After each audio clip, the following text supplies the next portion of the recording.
3, 2, 1, go. So, hello everyone. Welcome again. I think most of you were already here yesterday, right? Is there anyone who was not here yesterday? So all of you were here, right? Perfect. Okay. So then less time needed for recaps. That's good. Today we are going to continue our discussion on models for time series data with the transformer model. I will try to keep it a bit shorter because last time we went a bit over time, but I still think it would be a bit over time, but I'll try to finish before 8. So let's see how it goes. I don't do the recap because everyone was here already. We had learned about the deep neural network, convolutional neural networks, and finally we were introduced with the new task, which was the time series task, data measured at regular intervals or step by step. We use it either for classification. We can either classify time series or predict their future iterations. And we saw that if the data semantic change by permutation, we can basically consider the data as a time series. Importantly, text, which we also will take a look at a lot today, is considered a time series because you can consider each of the words at one step of the time.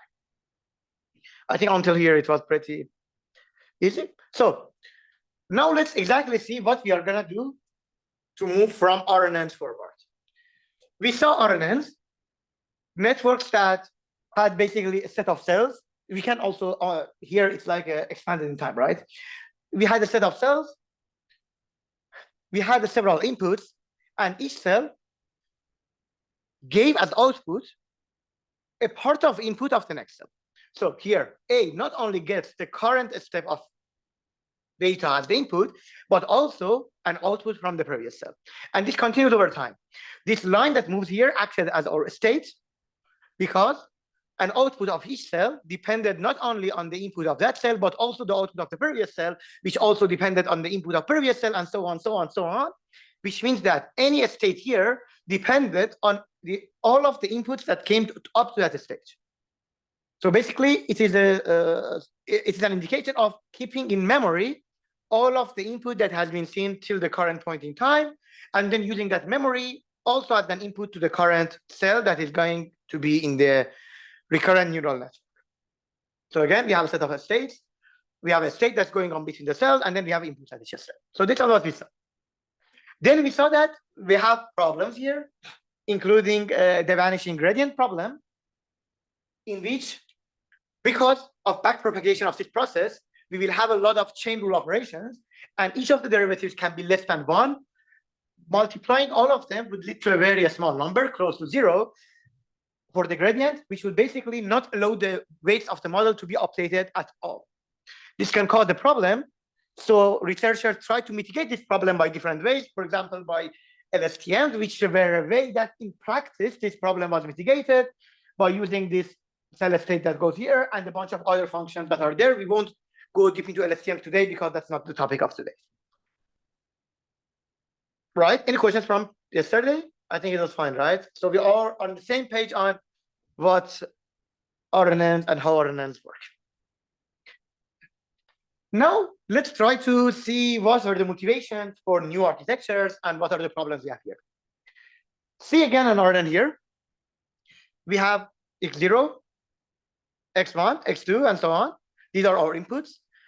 Imagine this is an RNN that we want to translate an English sentence to a French sentence. You agree with me that this is considered time series, right? Because at each step, we have a word, and words can be considered units in time. So task of translation can be also modeled as a time series task. We want to translate, he eats a red apple, to il mange une pomme rouge. Here, we can say that, okay, he goes here. Basically, we train the model with a lot of sentences and we asked it to predict, right?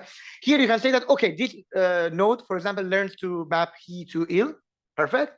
Then eats to mange and so on.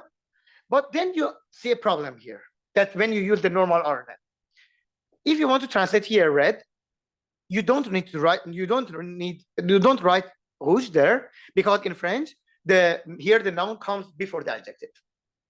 So basically here, red comes here and apple comes here, as you can see with the colors.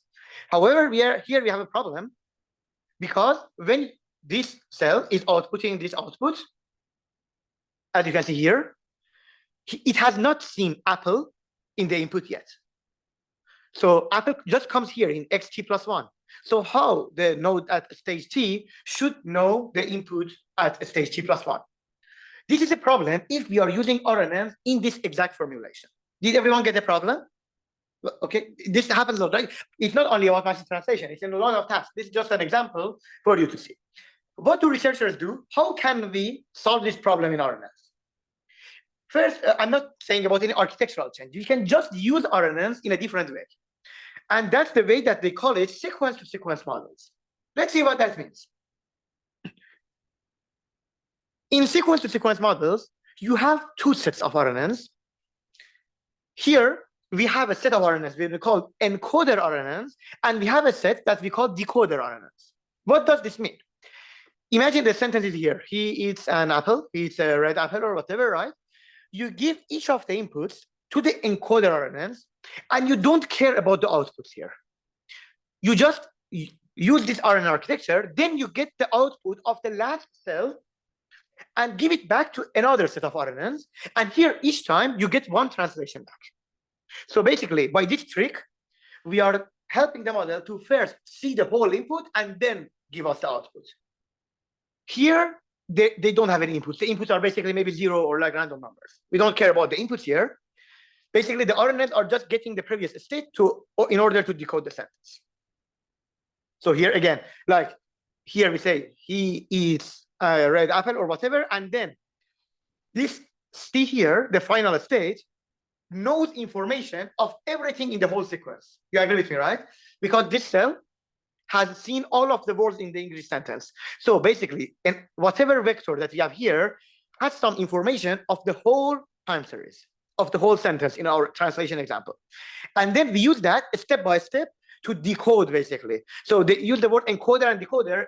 It's a metaphor again. It's because it's somehow encoding your sentence into one vector, which is this C vector, and then trying to decode it step by step. And at each time, the output of the RNN would be one of the words of the translation. Yes? Decoder encoder here, it is the whole other RNN or just something like any from previous slides? Well, each of them is an RNN cell, something like A. Yes, exactly. It's not the same RNN. No, I mean, it's again RNN, right? So you can basically encoder and decoder here in their normal definition are not different things. They are both RNN cells.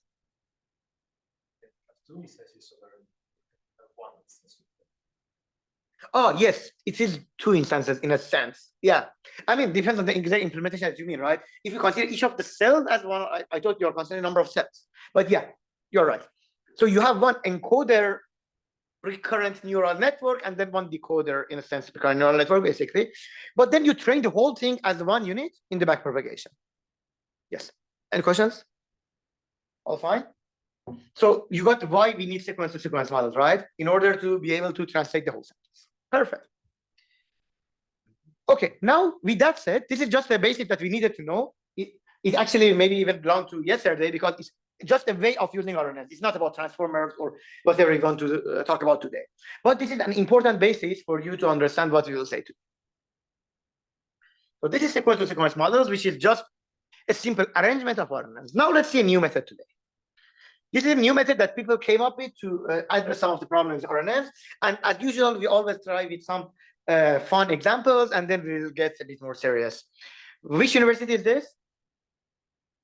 EPFL. What in the image led to you thinking that it's EPFL? What was the thing that you paid attention in the image? Rolex can be a thing. Maybe for some people it could be the lake, right? So I assume, for example, the houses here are not what led you to say it's EPFL.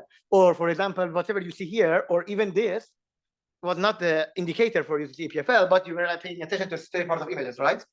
It also not, this behavior of our brain not only happens in images, but also in text. Do you, okay, let me know. Do you think the emotion of the first sentence is a happy sentence or a sad sentence? Yes. Small interruption, I'm sorry, but slides are not updated, I think. Really? Oh, maybe I changed this, I think, last minute. I added this last minute, if you mean that. You changed that and another slide? Really? I mean, so far out of the 9. Okay. Let me then upload it. I thought I changed, I think, a few things. I'm sure I added this last minute because I wanted the text example. But I don't think I changed other stuff. Maybe I uploaded the wrong file then. Oh, my slide is fine. I just downloaded assistant When did you download it? just when I arrived. So like No, when you downloaded it.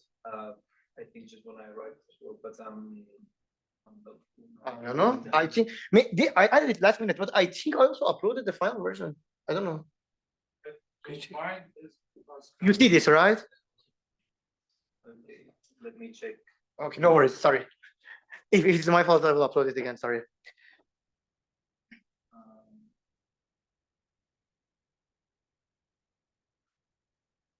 Should I continue maybe? On this? Yeah, please. So yeah, I mean, for now I can say this. So again, here you pay attention to certain parts of image, right? This is how our brains work. We pay attention to certain parts of things in order to classify them. Here, first sentence that you see here.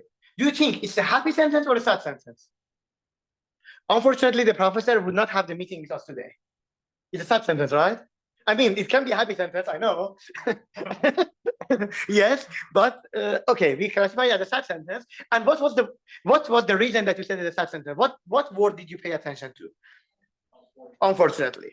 Or for the next one, I'm thrilled to announce that I started a PhD at TBFL. You might think it was a sad sentence, right? Who knows? But you might also think it's a happy sentence because it had the word like thrilled, right? If I say I started the PhD at TBFL, you don't know if I'm happy or sad. But if I add the word thrilled, you know that it's a happy sentence. So also when we want to classify emotions of text, classify what an image is, or a lot of this kind of classification task in our mind, we pay attention to certain parts. Then this was a motivation for researchers to see if we can model a neural network that can have different weights for different tokens of input, for different input values, different weights, so that it can learn to pay attention more or less to different weights. This was basically motivation for them, right? So that's what they did in attention mechanism. Until now, this was the encoder to decoder that we saw, right? This was the encoder-decoder architecture that we saw. All of them, we had like the input here, and then the output came here, and so on, right? We have one problem here, that the final encoding step here has to represent the whole sequence into one vector. Because this is one vector, right? This is not a big thing. This is just a one vector, like one vector of the output, right? So you have to imagine you want to translate the sentence, you have to compress, in a sense, the whole sentence into one vector. This leads to information loss because you need to do the whole decoding from a single vector. For a simple sentence, I'm eating a red apple, it's easy. But imagine you want to translate the book, or you want to like ask a long question from ChatGPT, or like whatever like that. You can't compress the whole input into one vector because you will have a lot of information loss, right? So there is an idea that we can have an addition to this architecture, helping it to attend to different inputs in the sequence with different weights without the need to compress all of them. Let's see what's going on here. The left, again, is the vanilla encoder-decoder architecture sequence to sequence that we have. And here we have the attention mechanism. What is different here? Instead of just putting the last value here, each of the decoder inputs get a weighted sum of all of the outputs of the encoders, not only the last one. In that way, basically, this linear sum is with a set of weights. It's a weighted sum.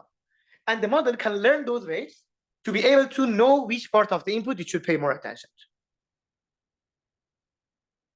Was that clear? So you know the difference between this encoder and decoder, like this vanilla RNN architecture, and that one, right? That one is also RNN. Like again, those encoders and those decoders are RNNs. We are not removing RNN for now there. We are just changing how the encoder and decoder are connected to the sequence architecture. Instead of just final encoder to the first decoder, we are connecting every encoder to every decoder based on a weighted sum with weights that would be learned in the backpropagation process.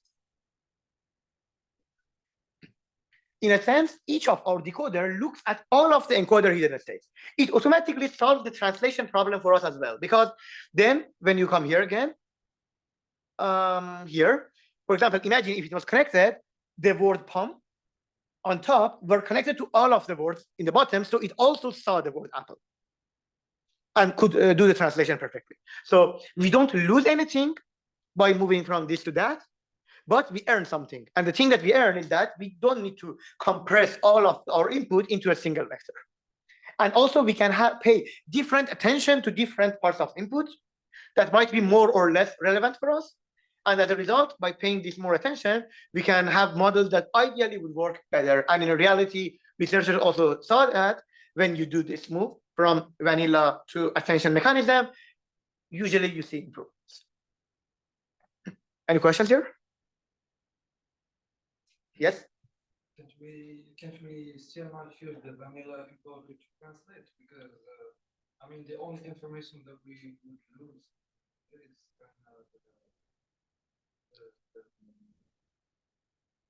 the words in their sentence, the index, I would say. But for example, you would still have if you had one encoding, you would still know that there is a red. That's true. The thing is, we don't lose. I'm not talking about losing order. It's just that you compress a whole sentence into one vector. It's that kind of information loss because you are representing a bigger space of values into a single vector. For translation, isn't enough? Not necessarily, because you are not always translating short sentences. And even if for translation is enough, for more difficult tasks, like you need, for example, from ChatGPT, you can ask a very long question. Practically, you can't compress a very big question into one vector, unless your vector is so big, and then your model would be so big, and it wouldn't train forever, and it would not converge, and basically it would be a super big model. So if you want a manageable, like for example, 32 dimension or like 64 dimension vectors, you have, I mean, it would work, right? But in practice, researchers found that the other works well. Again, I'm not saying these are like mathematically proved stuff. It's like an intuition that it might improve. So people tried it and then saw that, yes, it improved. And it's likely because we had information loss and now we don't have it. Yeah. You have a question? No. Maybe you can say? Why is the encoder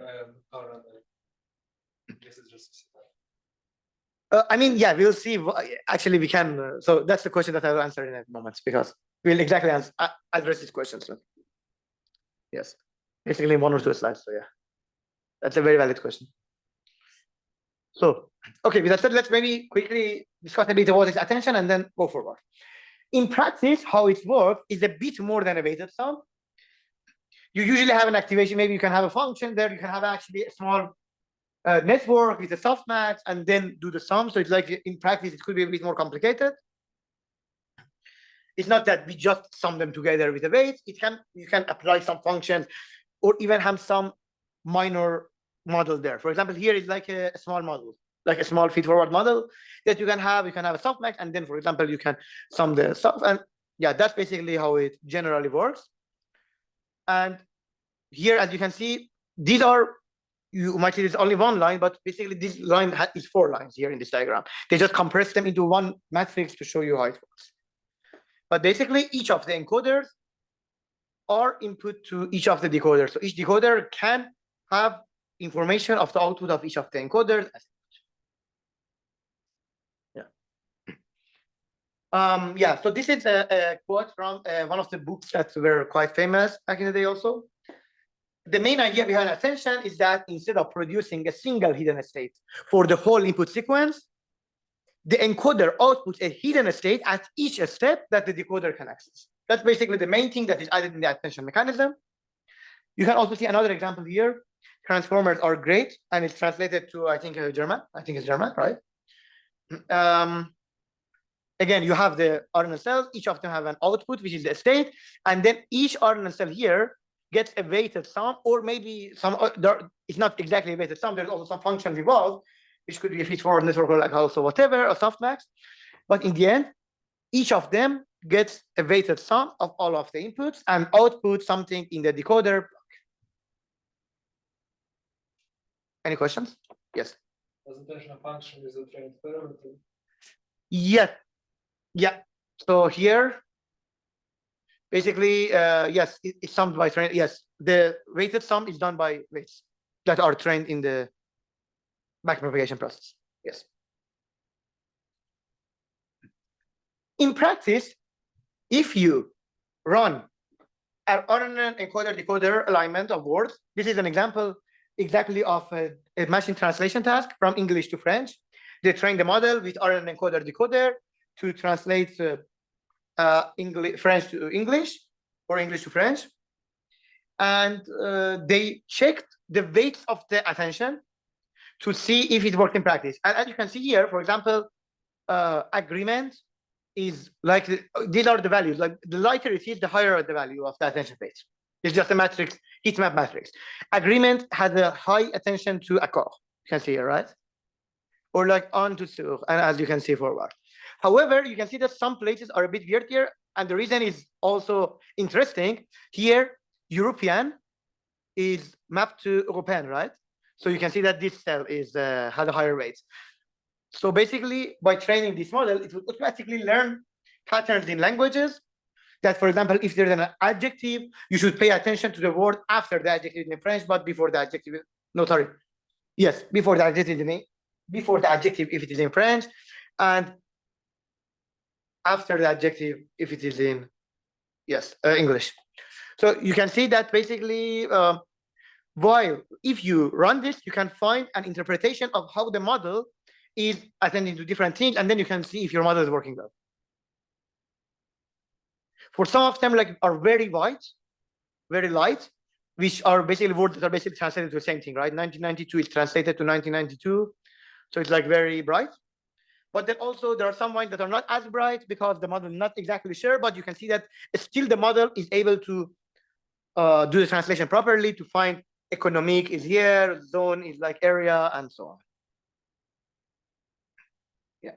So you can see that it learned non-trivial input alignments. This is a non-trivial alignment. No one has told this model that adjectives come after nouns in French or adjectives come before nouns in English. The model, the weights automatically learn this in backpropagation. And that's one of the very nice things about this kind of mechanism in deep learning.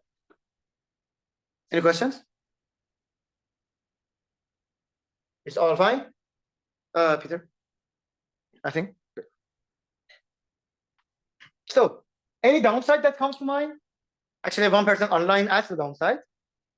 And the thing is, here, each of the RNN cells in the decoder is getting input from each of the encoder blocks, right? So, for example, imagine this cell here has access to all of them. It has both access to a state 1, a state 2, a state 3, and a state 4. Then, why does a state 3 also need to have information about the state 1? Why do we need RNNs here? Why do we need these connections here? Intuitively, you can say that we don't need those connections anymore, right?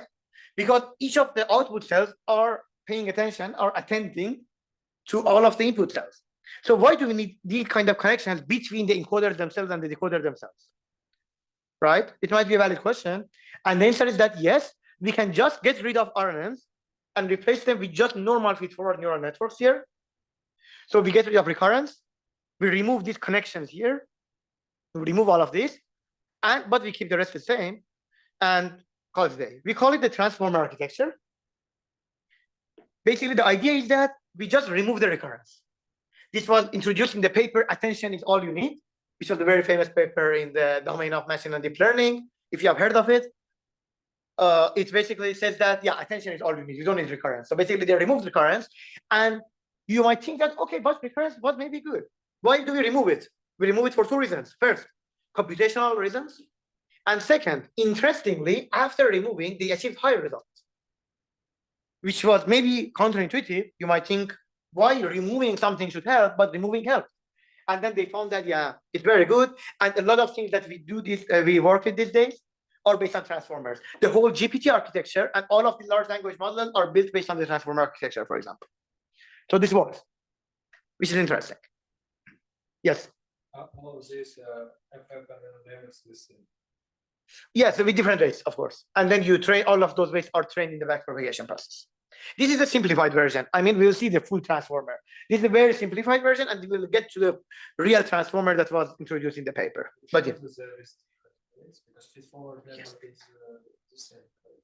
No. It's one Wait. No. I mean, otherwise it won't work, right? I mean, it's one. I mean, it is one big matrix for the whole thing, right? But they are multiplied in different ways.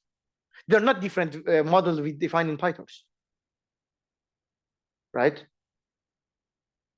So I was told that before network Yes. and then dot linear that you apply like Yes, you apply one and then that linear on the whole input set, right? on the Not linear, but you apply one NN on the whole input, right? But these are different like this is one net. Okay, it is one network in the sense that there is one network, but the values are multiplied by different values, for right? each temporal step you use different values. No, not for that. And that's the same for Yes, the big matrix is the same, I think. Yeah. Right. So this is what- Yes. So, Yes. Yes. So for Yes. transformers, there is the same FFNN as for the word up. And it's the same for the word greater. Yes. If you mean it's a big network, but they are multiplied by different weights, of course, in practice, because there are different parts of the input. So it's a big matrix. I mean that, okay, there is a network, right? So there's basically matrix multiplication involved with the activation function. Of course, when you have the whole input at one vector, they are multiplied with different values. But it's one big matrix. We consider like T, like that dimension, is a batch. So you like merge batch dimension, T dimension, but you apply the same and then those. Do we? Yes, I think yes, right? In practice, you do. Otherwise, you would have T multiplied by dimension. Like, so you would need T different FFNN layers, which is extremely. No, we don't have T different than another layer for sure. Yes. One, which is not Like for the whole sequence, we have one it's not insertion. dependent on T. Yes, it's not. So it's Unless we have positional encoding. So it applies the same element of linear on Yes. Yes. ice element of this. So Yes. it's the same Yes. element of linear for transformers. It is the same for R, the same for gray. Yes. Big network. Yes. Yes. All right. I think so. Yes. Yeah. I think so. Maybe you can check, but I think that's true. Yes. Yeah. Of course. I mean, you don't trade per each time system because it's relatively very big, right? Yeah, Yes. so you have once you go linear, Yes. it treats T just as a batch size, not as something else. Yes. If you consider that batch size. Yes. You like, I think so. Yes. reshape B and T into one big batch size. Yes. I think so. You should be. Maybe check, but I think that's true. Yes. Yes. Good point. So yeah, basically, okay. Until it is checked. Thank you by the way. Let's continue. So again, here the good thing about the transformer architecture is that you can provide anything as input, as like we are in RNNs. Any kind of data that can be time series. It can be normal time series values, like near real numbers. It can be text, which you'll see a bit later today. It can even be also images. That's something that you might see later. Vision transformers. It's a kind of transformer to work with computer vision and so on. Each of them have a small details that we should take care of. Let's explore how they are designed. In reality, we have a bunch of encoder cells, and indeed each of them. I think actually we will see a full architecture of the transformers in later slides. Actually, that explains this. So GPT says it's one. I think we haven't actually. I think I even have something here. Yes, it's like basically like this, right? For layer and there. Yes. I mean, yeah, exactly. Actually, I have a figure for that. Oh, where did that go? Ooh, no. Back. Okay. Yes. So we have the input. There is a bunch of decoders that we attach to each other. Sorry, a bunch of encoders. And then we have several decoders. This is how it works in reality. And each of the decoders is connected to one encoder. Here you might see, okay, again, we have these arrows. Didn't you just say that we are removing these arrows between them? And that's indeed true. Each of them is one encoder block. We still have several encoder blocks that are themselves connected to each other. That's how, in reality, transformer is designed. So in each encoder block, instead of have RNNs, we have just normal feed-forward neural networks. But the encoder blocks themselves are connected by arrows, as you can see here. Let's see how it exactly works in practice. Yes. You repeat the last one, please. Yes, no worries. So here we saw that we are removing the connections between RNNs, right? We don't have this. Basically, we remove connection between RNSs, making them normal feed-forward neural networks, right? Then here, each of these encoder blocks, as you can see here, each encoder block is basically one blue thing here, with a bunch, with basically cells that are not connected to each other. However, the encoder block themselves are connected to each other, as you can see here. So the basic thing is that inside the encoder blocks, we don't have the recurrence, but we still have a set of encoders that encode the input in different ways. So that's how it works in practice. Because one encoder block is usually also not enough to capture all of the things in data. That's what they do in practice. You will see an example of how that exactly works. But here, inside of each encoder, we don't use any recurrent neural networks. Let's see what that exactly means and why it is a bit complex. Wait, what we said Yes. is that inside each encoder, We don't have RNNs. We just have feed-forward neural networks. each block is an RNN cell. No, these are not RNN cells. You will see the inside of each block later. Inside of each block is something similar to the blue thing that you will see here. A simplified version, but you will see a complex version. So I'll get to it. Yes. So some questions. What did we actually do by removing the recursion? What do you mean? Guess it's how we translate from RNN plus attention to just attention. Basically, we remove the RNN cells and we do this functionality that they just have the feed-forward network with the attention weights. And we'll see the full architecture, how it exactly works. I'll have some slides on this. We'll get very soon to that, but yeah. So basically, before encoder-decoder used to be a block of RNN, now it's just a series of normal RNNs by blocks. Yes. Like, Yes. Yes. yeah, there was a question about the feed-forward is just linear. Yeah. The model that you saw in the first day. Yes. What's the encoder and decoder? What inside? I guess. Yeah, we'll get to it. Yes. And do we really use just the last output from the last encoder? No, we don't. As you can see here. Yes, I think depends on the architecture. No, we use all of them. I think, right? I think we use this. Yes, we have an encoder-decoder attention. Yeah, no, you can use all of them. We will see examples. So that's No, I think we can also use the rest. No, it's the encoder-decoder attention, right? I think the original paper they didn't, but practice we can use. you usually use the output of the encoder, the last layer. Yes. And you cross attention with the Yes, you do also cross attention with decoders.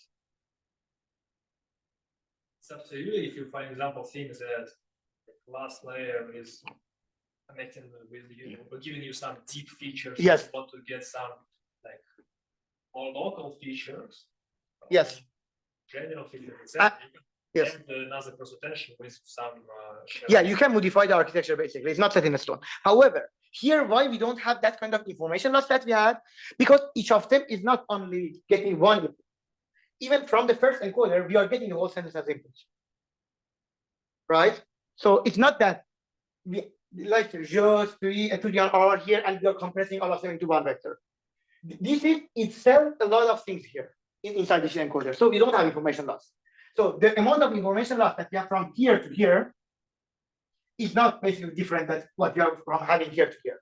We are not compressing this. We are giving the whole input here, and we are giving basically the same dimension out, in a sense. So here, as opposed that we do all of them here, every word here, and then one vector, we don't have information loss. You got the point? Yes? So what kind of information do we communicate between encoders? You will see specifically exactly what we communicate. It's basically a transformed version of the input that you will see it like. I'll get to that. But in our, so for example, in this task, we need this many encoders. We just need one encoder. I mean, officially, the number is a hyperparameter. I think there was a certain number set in the transformers paper, but all of these are hyperparameters. How many encoder, how many layers do you want? Yeah, these are hyperparameters that you can change based on the task. Yes. So if you had je suis étudiant and like a long sentence, all of them, basically a lot of them were just transferred to one vector. But here, you are giving the whole input to one encoder, and it is giving you basically an output of a similar size. So you don't have information loss from here to here. Similarly, you don't have information loss. You don't have any information loss here. So it just transforms the input into a different type of representation on each encoder. And then as a result, the one that you get also in the end, which are just a different representation of the original input, just a different representation, it basically has the same amount of information as the original. Because you are not losing any information in the process. Yes. But since like one encoder, we have like many neural networks where Yes, yeah, and you will see exactly how inside of each encoder what do we have. Yeah. I mean, you will see exactly, so no worries about that. Okay, let's maybe get to it because I think a lot of questions are about that thing and also need to see. So, what do we have here? Inside of each encoder, we have the self-attention, which is basically a specific type of weighted sum. We will exactly see how it is calculated, but for now, imagine it's a kind of weighted sum of all of the inputs. And then a feed-forward network on the top, which is a big feed-forward for all of the inputs. So basically, our input is here. This is like the big input that we have, right? Here is our input. And then we give our input to the self-attention for paying attention to the different parts of the input tokens. And then we give to a feed-forward. This is one encoder block. And we repeat this process several times.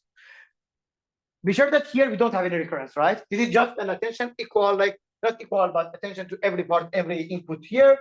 And then we have the feed-forward on top. And then we repeat this process several times. So this is each encoder block. In the decoder, we also have the same. Again, attention to what was previously and feed-forward. But we also have another attention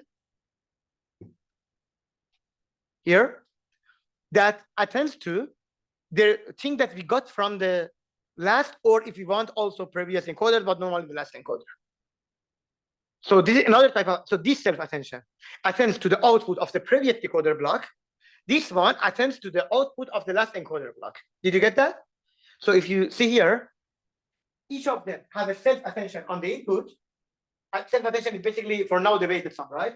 So they have a self-attention on the input, and then a feed-forward network.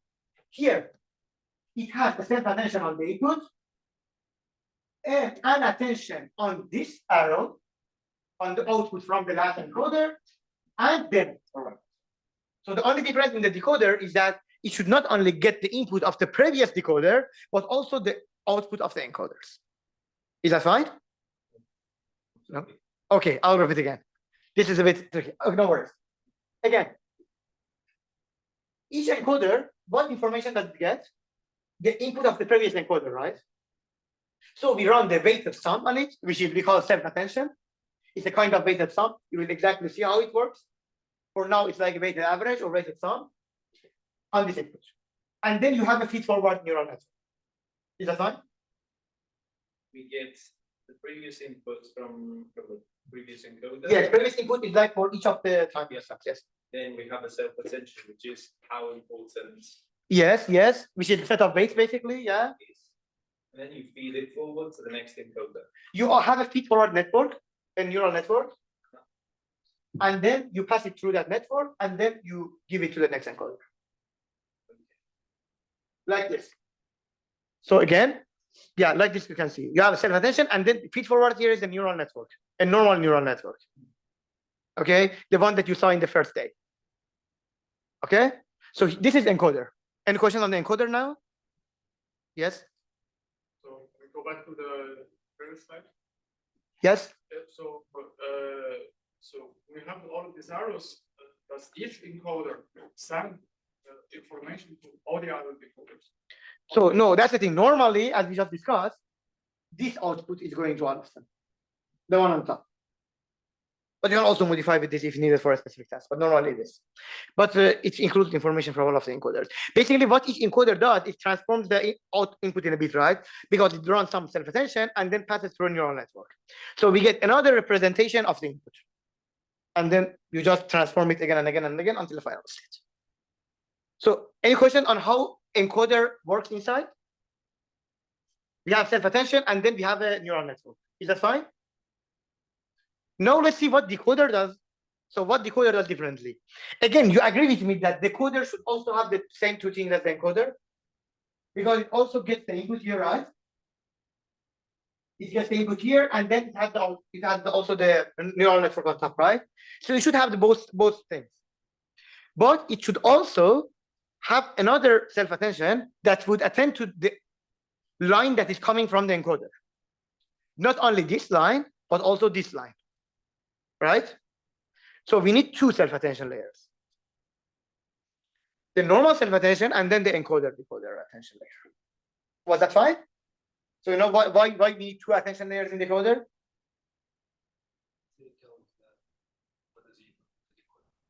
It's a beginning of a French sentence. Yeah, I think we'll see it in action later. I mean, yeah, for now, I mean, yes, I think they will see in action actually. So for now, did you get it?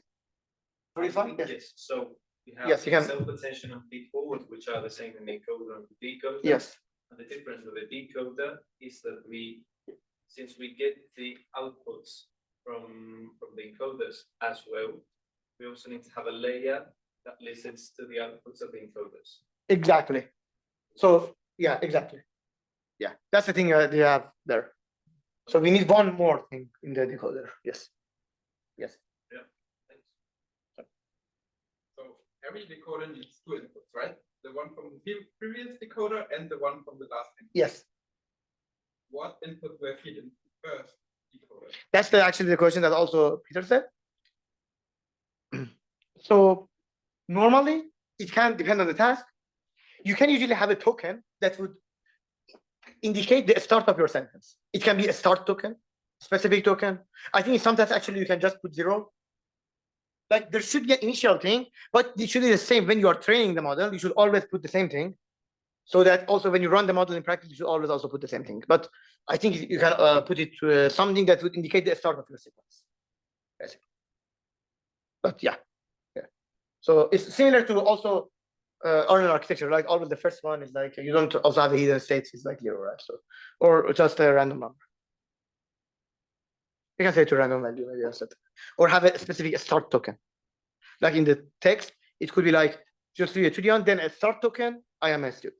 So it's like a specific token that will start the sentence. I mean, you will see examples of this also in real world, in like GPT and all of these models also start tokens. Fine.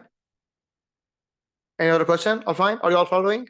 If there's anything difficult, please ask to explain again. It's totally fine. I hope it's fine. So let's zoom in a bit.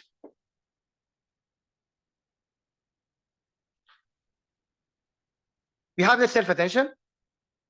The self-attention, for example, here we are translating, for example, some thinking machines. These are the inputs, right? Self-attention again gives us two values for the two values that we're giving input. But these two values are each a mixture of the values in the input. That's the main thing that we have when we are doing self-attention. So we don't lose any data information. We don't lose any data. We are not compressing it. We are just transforming it from one form to another form. Basically the same type as you can see. But of course, if we look at the words here, they won't make sense in real life. The words here won't make sense. It's just a mixture basically of the word thinking and machines, right? And here, of course, you don't mess up with the letters really. In reality, you convert words to numbers, right? We will also see in the end of this lecture how you, in reality, work with that. Any questions here? So basically, we are just transforming the input to another form and then feeding to the neural network to for us to generate the output of the encoder. Is that all fine? I'm sorry, can you please repeat what is self-attention here? Yes, self-attention, we will see exactly how it works, like how exactly we do it, but in metaphorically, like intuitively, it's a kind of weighted sum of each input. So, for example, here Z1, maybe I can show in Zoom. Here Z1 is a weighted sum of X1 and X2 with different weights. Z2 is also another weighted sum of X1 and X2. So basically, we are combining the inputs with some weights in order to produce two outputs. For example, imagine here was number 5, here it was number 8. This could be 3 times the first one plus 2 times the second one, and like so on. It's like a weighted sum or weighted average of the inputs. Is that fine? So Yeah, that's how intuitively it works. Yeah, in practice, we'll see how it is implemented. Yes? Yes. So can we go back to the previous Yeah. architecture, realization? So basically each encoder is a small neural network. Is also no, each encoder is this self-attention plus a neural network. So why don't we just let them think of like very That's very true, but in practice it's works better because of the architecture that it has. I mean, again, as I said also yesterday, in theory, even a single big neural network can model every function in the world. Like you can literally prove it mathematically, right? That neural networks can model all the functions in the world. But the reason that we come up with these architectures is that because in real life they have been shown to be better and have a higher performance, just because of the specific architecture that they have. It doesn't mean that they add something that didn't exist in real network. Even RNN, it's like recurrent, right? But if you fold it in time, it's like a very big neural network, in a sense. So yeah. Yes. Recurrent, right? That every encoder, every decoder is the same, but just applied. What do you mean? No, the weights are different, right? Yeah. One to encoder two, there are different ways. Yes. that get Yes. They have the same architecture, but different values of it. Yes. Yes. Weight parameters are the things that we learn. So these are the we learn. The weights of all of these self-attention layers, yes, and the feed-forward network.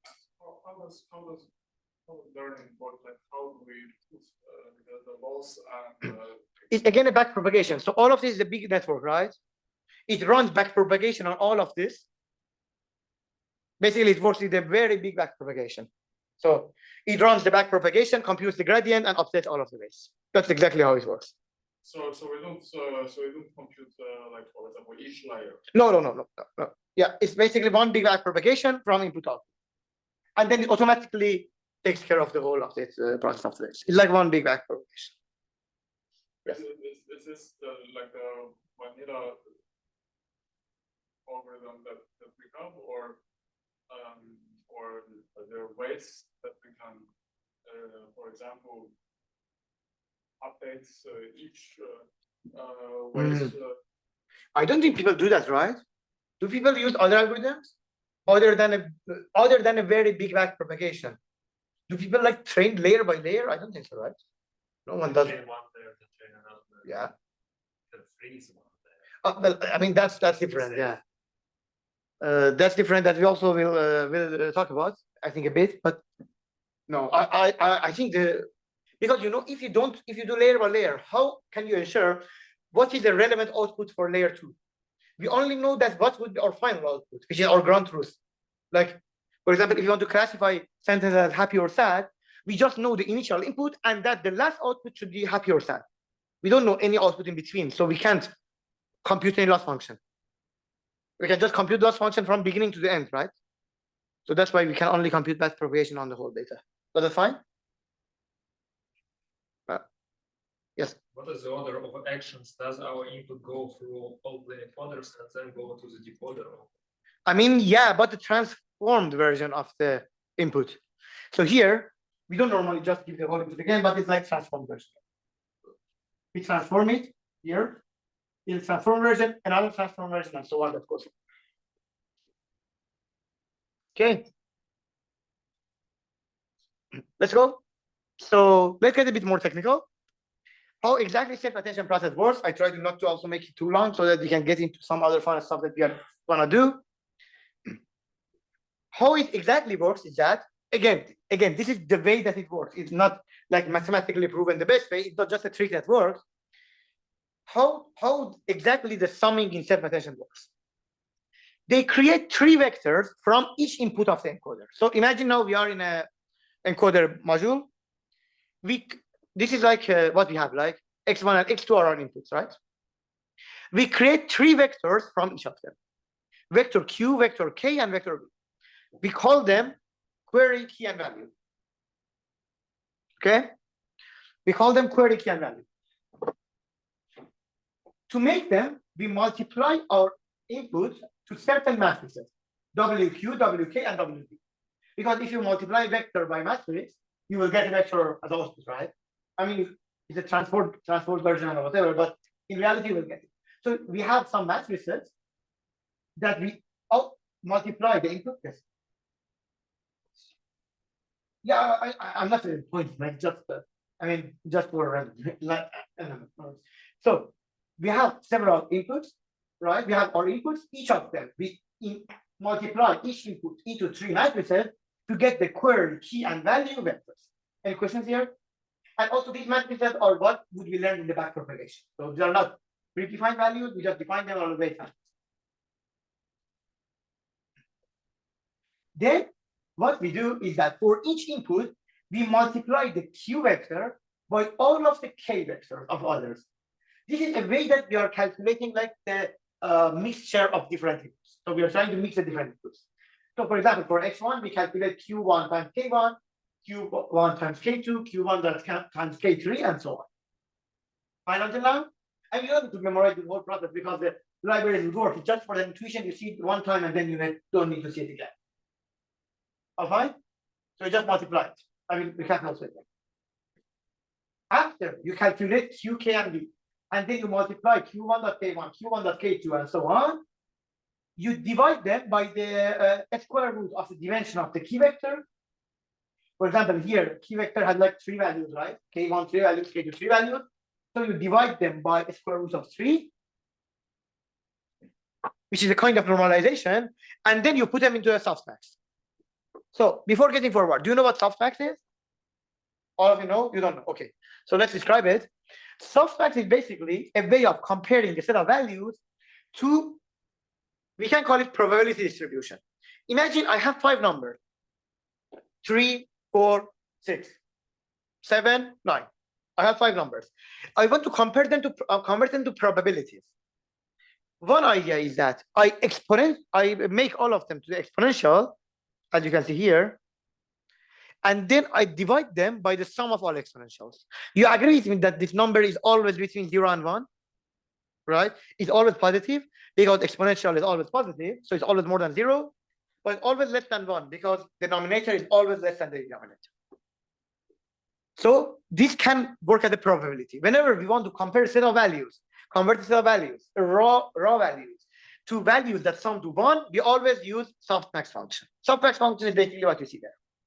So we also, after dividing by the square root of the dimension of key vector to normalize, we put it into a softmax function, and finally, we multiply them by softmax and then sum them up. Let's see how it works in practice. Again, we have X1 and X2 inputs. We make Q, K, and V. How do we make them? We multiply X1 by WQ. We multiply X2 by WQ. We multiply X1 by WK. We multiply X2 by matrix WK, and so on, right? So we multiply the inputs by matrices to get queries, keys, and values. Until here is fine? Yes. Yes. You have it.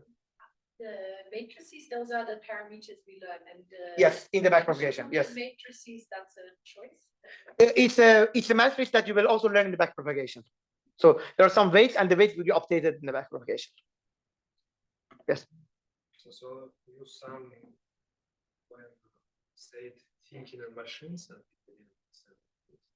That was just an example of a sentence that you're translating. Yeah. So for example. Another one is how we get these all vectors.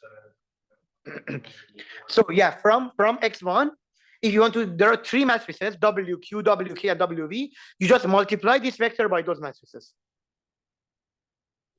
to get these vectors. Could you repeat, please? Why do we multiply 1 here about all keys? Sorry. Oh, I mean, this was the design choice, right? So I will explain the process again. Maybe that will answer the question. After we have this Q, K, and V vectors, we multiply Q1 times K1, Q1 times K2, Q1 times K3, Q1 times K4, and so on, right? We multiply each query by all of the keys. This is a way of mixing inputs because self-attention is a kind of mixing, right? We want to do a weighted sum in a sense over inputs. We are mixing them. So we do this, then we normalize, then we pass through the softmax function to make it between 0 and 1, and then we divide it by the blue vectors, and then we get the output. Here, when we do this, each output has information on all of the inputs because K1, K2 are inputs in the process.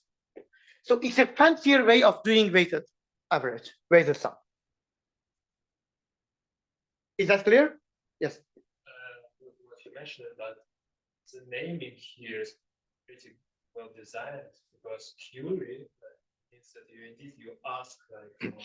Yes, that's especially true. when you think about encoder-decoder, the query comes from encoder. Yes. We ask decoder what to do. And Yeah, that was the intuition also behind the namings, right? But also in reality, again, it's like RNNs and LSTMs. These are just names, and in reality, these are just mathematical functions. Exactly. But again, so this can be a pretty tricky. Again, we have queries, keys, and values. We multiply each query by all of the keys, and then we do some operations, and then we sum them together. This ensures that each output here has information of all of our inputs. As you can see, Z1 is a function of not only X1, but also X2 indirectly, because K2 is used in calculating Z1, right? Because Z1 depends on here and depends on the sum here, and also this one depends on here, and this one depends on K2. And K2 depended on X2. So each output is a function of all of the inputs. And that's the way that we are doing basically this mixing. And this seemingly appeared to work well in practice. Is that fine? Any questions here? Should I explain it again? I should explain it again. Yes.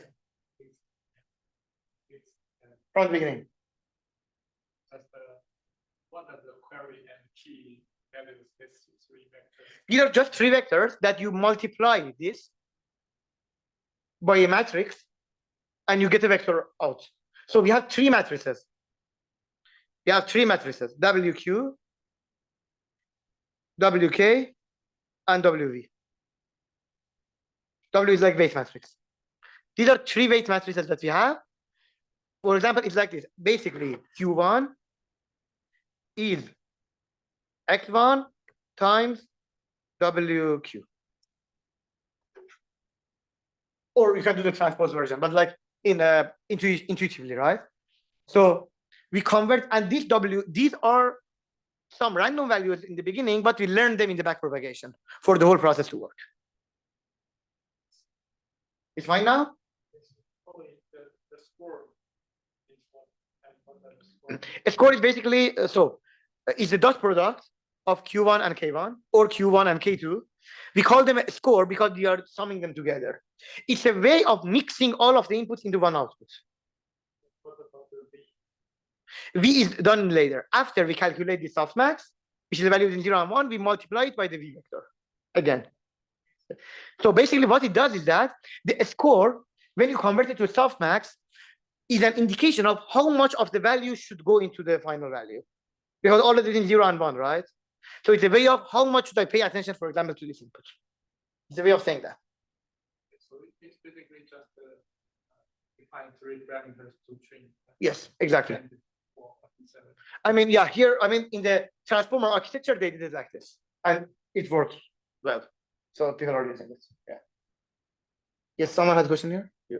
Yeah, I was just wondering, like, what's the idea behind having 3 weight matrices and those 3 random, not random vectors, but what are the vectors? Yeah, so that was also the intuition behind the naming that you said also in a bit. But in practice, queries and keys allow us to just mix the inputs. And then we had the value, because in the end, we get a score, which is between 0 and 1. And this score is a sense of how much of the input should go into the output, because it's between 0 and 1. So we multiply it by a vector that is generated from the input. So here, V1 is another vector that is generated from the input. We didn't do anything we did until now, but whatever score we get here, we multiply it by this. So basically, I mean, officially, you could have also multiplied by the original embedding, but this is the way that it works in practice, right? So, like you have the following idea. Imagine you are asking a question. So this is your query. Now you have like set of context, which is keys, right? And you want to understand how well this context is related to your query. That's why you calculate Q multiplied by K. Then for each element of your context, you got this value between 0 and 1, which says how important. But maybe you think that you need to use a different kind of vector for returning your output for your query, rather than the same, like, so you used one embedding to understand how well the key matches the query, but to generate a result, you may think that it's better to use another vector obtained from the same X. because one vector is for generating outputs, one vector is for generating keys to understand how well it's related to. So like the values are the actual output and the keys in the code is kind of define. Yeah, How much of what out- how important it is. Yeah, because the result of all of those in the softmax, is just between 0 and 1. These are multiplied to values. So it means that how much of the value should get into output. Yes. Yes. Maybe you can also go. Yes. In our case, we are like the encoder that is made to kind of produce embeddings are related to kind of It's not 2 embeddings only here because the input is only 2 steps. Like sequence could be longer, right? It's not only Q1 times K1 and Q1 times K2. If we had more, it would be Q1 times K3, Q1 times K4. Is that what your question, what you want to ask?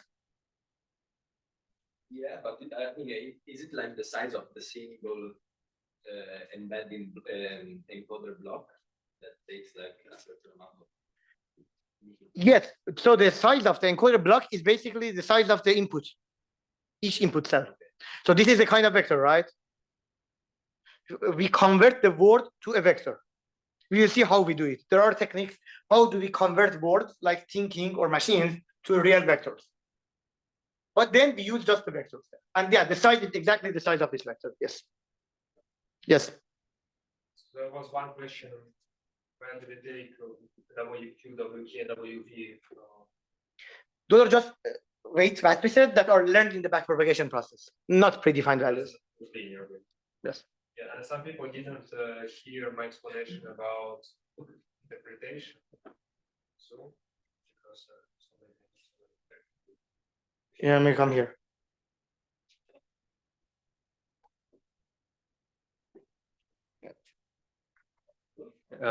yeah, hello. So the interpretation about why it's called queries, keys, and values, and why do we have 3 of them. So imagine so you have like one sentence, you probably want, for example, translate it in French, let's say, yeah.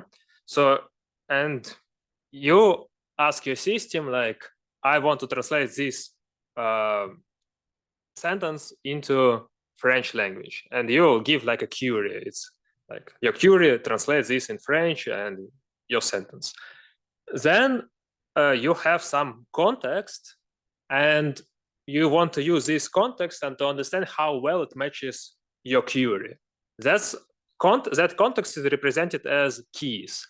And by multiplying query with key, we understand how well key 1 is related to Q1, how well key 2 is related to Q1, etc. When we calculate softmax, we see that, for example, key 1 here is more important than key 2 for this specific query number 1. So we get values between 0 and 1, which basically is a weight saying how important is this key for this queue. So for all our elements of the context, we get an idea of how important is it to answer our query.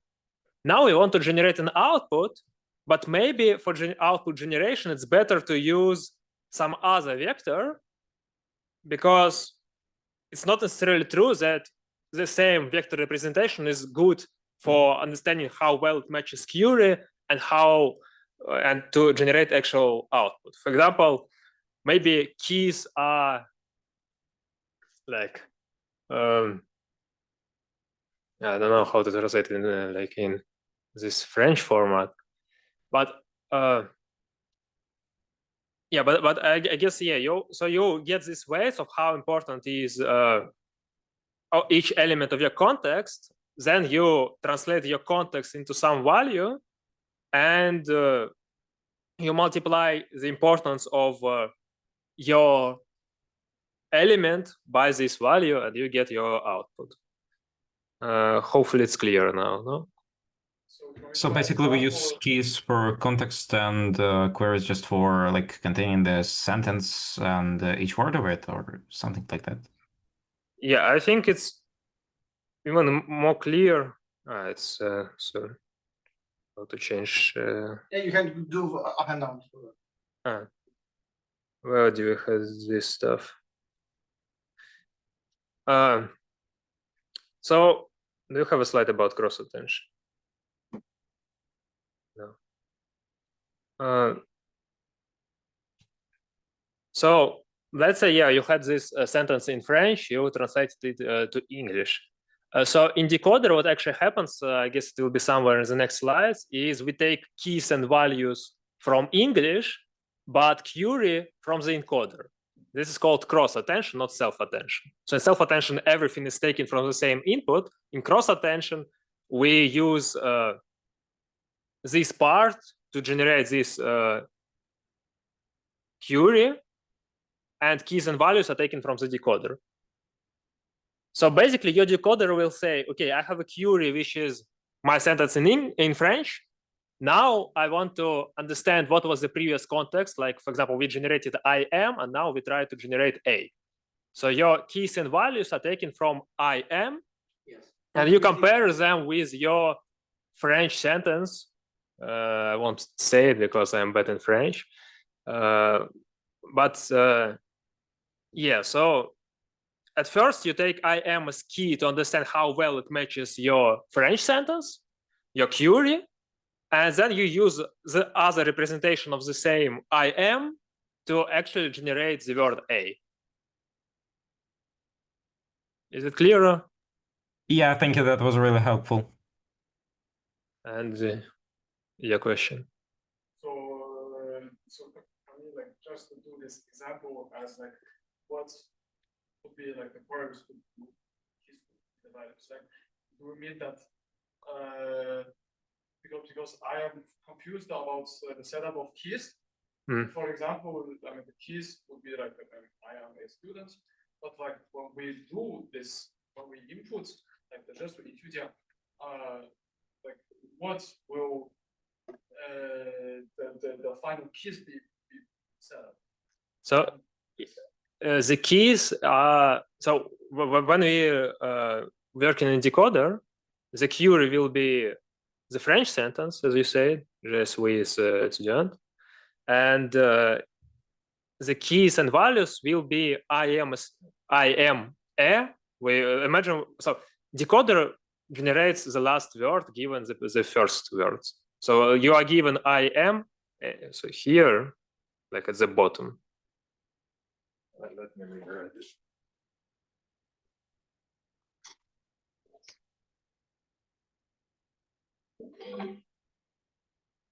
I think it's fine. Yeah, if you write from here.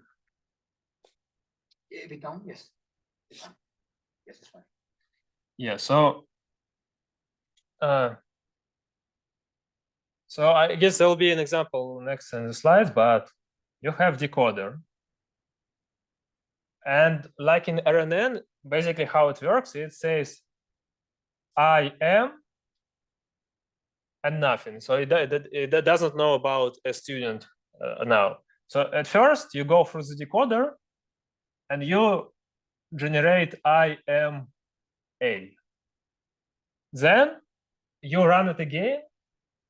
And now you know, because your decoder predicted that the continuation is A, you run your decoder again with I am A as input. Decoder.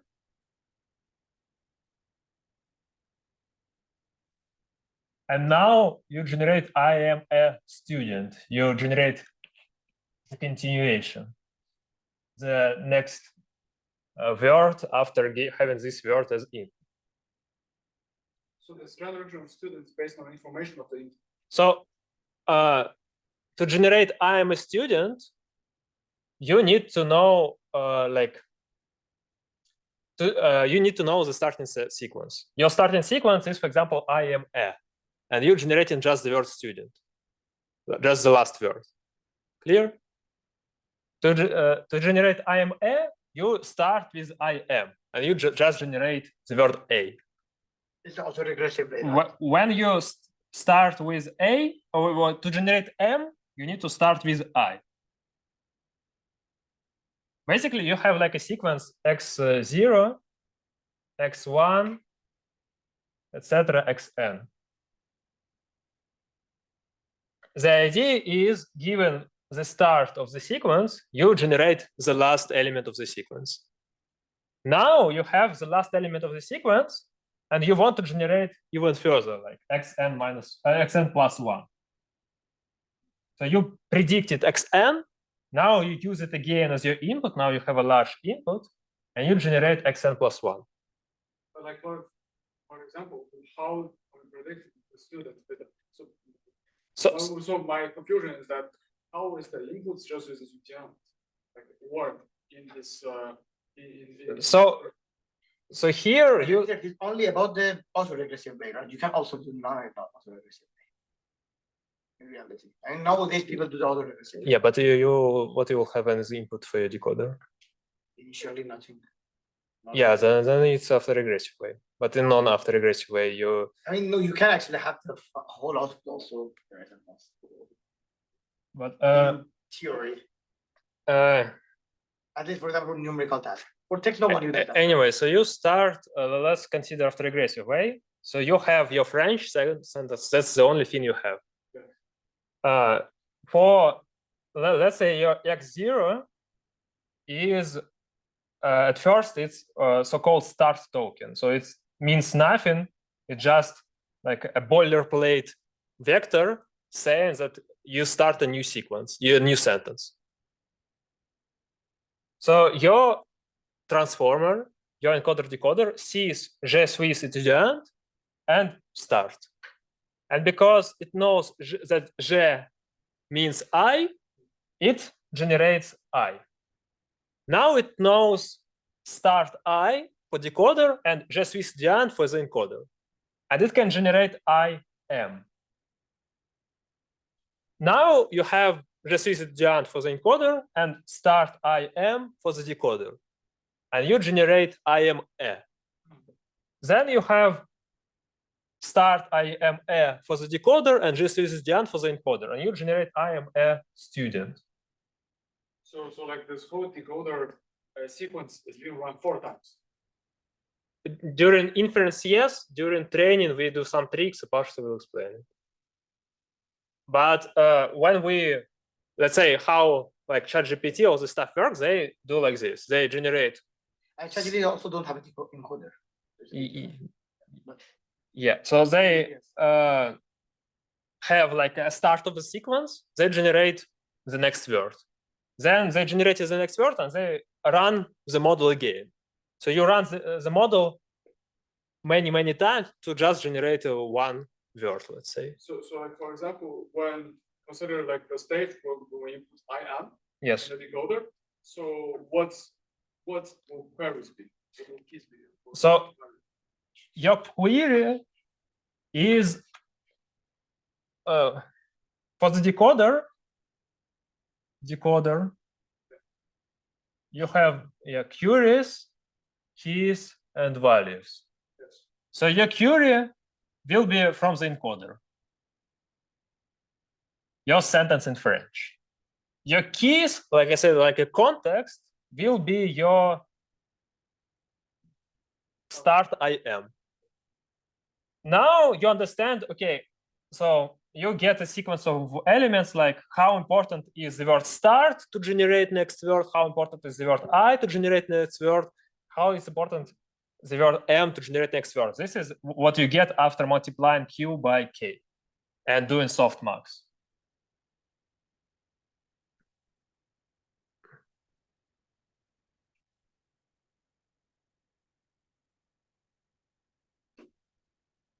This is what you get here, yeah? You calculate Q1 by Q1, Q1 by Q2, and you get the measure of importance.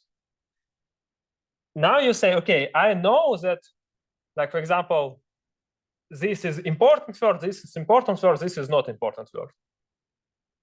But I could use the same keys just with these weights to generate my output. But I think that it might be better to have a new representation of the same stuff, which we call V, to actually generate something as output. Because this K is good in explaining the relevancy to Q. But being good in explaining the relevancy to Q doesn't necessarily mean being good in generating something new. So that's why we have like two copies with different linear matrices. One is used to get this relevance, how this is relevant to this, and one to actually do some generation. So we use these weights, we multiply these weights by V, and this is our output, weighted output. Okay, and how is the softmax being built? Like, for example, we have many keys, right? Yes. So this key is I am, and the other like possible keys, and how would like the softmax at the end like work? So this softmax is calculated over your. So for the query, the number here, like how many queries you have, is the number of words in your French sentence, in your encoder. The number of keys is the number of words here. So you will have only 3 keys, start, I, and M. And that's all. When you will get new word, I, M, A, you'll have 4 keys. But now you have only 3 keys. And then the softmax will be. Softmax will be over, currently it's over 3 tokens. It will be over 4 tokens when we generate a new one. And then this Q1, and then this Q1 is just as easy. Like no, Q1 is G, Q2 is Swiss, 3 is Etudiant. Yeah, clear now. And the value is some other forms of I. The value is so the value number 1 is some other fort of start. The value number 2 is some other fort of I. The value number 3 is some other form of M. And how does the come afterwards? So after having a decoder, we will have like a classification task where we have like a vocabulary. We say that we have like 10,000 possible words in English. And we do like a classification problem. How likely is this? This is the word A or another word in vocabulary. That's what we intended about to state in the NLP actually. Yeah. Yeah, probably today, but or next week. Yeah.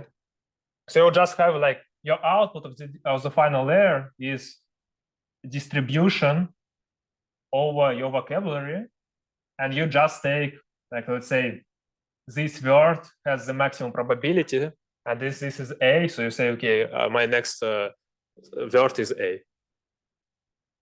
Okay. Clear now? So, but this might be an edge case, but like for example, what about like there are 2 words that high probability? So also you may know better, like What's the question again? if there are 2 words with the same probability, what do you do? I mean, actually, it's the same probabilities and flows, right? So one of them is more than the other. Yeah, so in you have also the sampling functionality that you can really sample. So in practice, you don't always, in practice, again, this is not something for today, but for the NLP lecture, but in practice, you don't always pick the word actually with the highest probability. You sample among the high probability words. In practice, that's how it works. That's why if you ask a question twice from ChatGPT, you don't get the exact same response. Yeah, let's say the answer for a question is we take randomly one of those with the same but probability. Not totally random. Randomly from the top probability words, which relatively to their probability. So the higher the probability, they're more probable to be selected. That's how it works in practice. And there are also a lot of big temperature and all of those that you will see later. I think next week actually you will have a lecture on this. Yeah, sorry, person to No worries. Very nice. So I think you covered basically everything. So we can do the rest basically as we can. Sorry. The key is taken from the sentence. Yeah, so I guess Okay, so basically the rest would be kind of recap because you already said all of that. Thank you so much.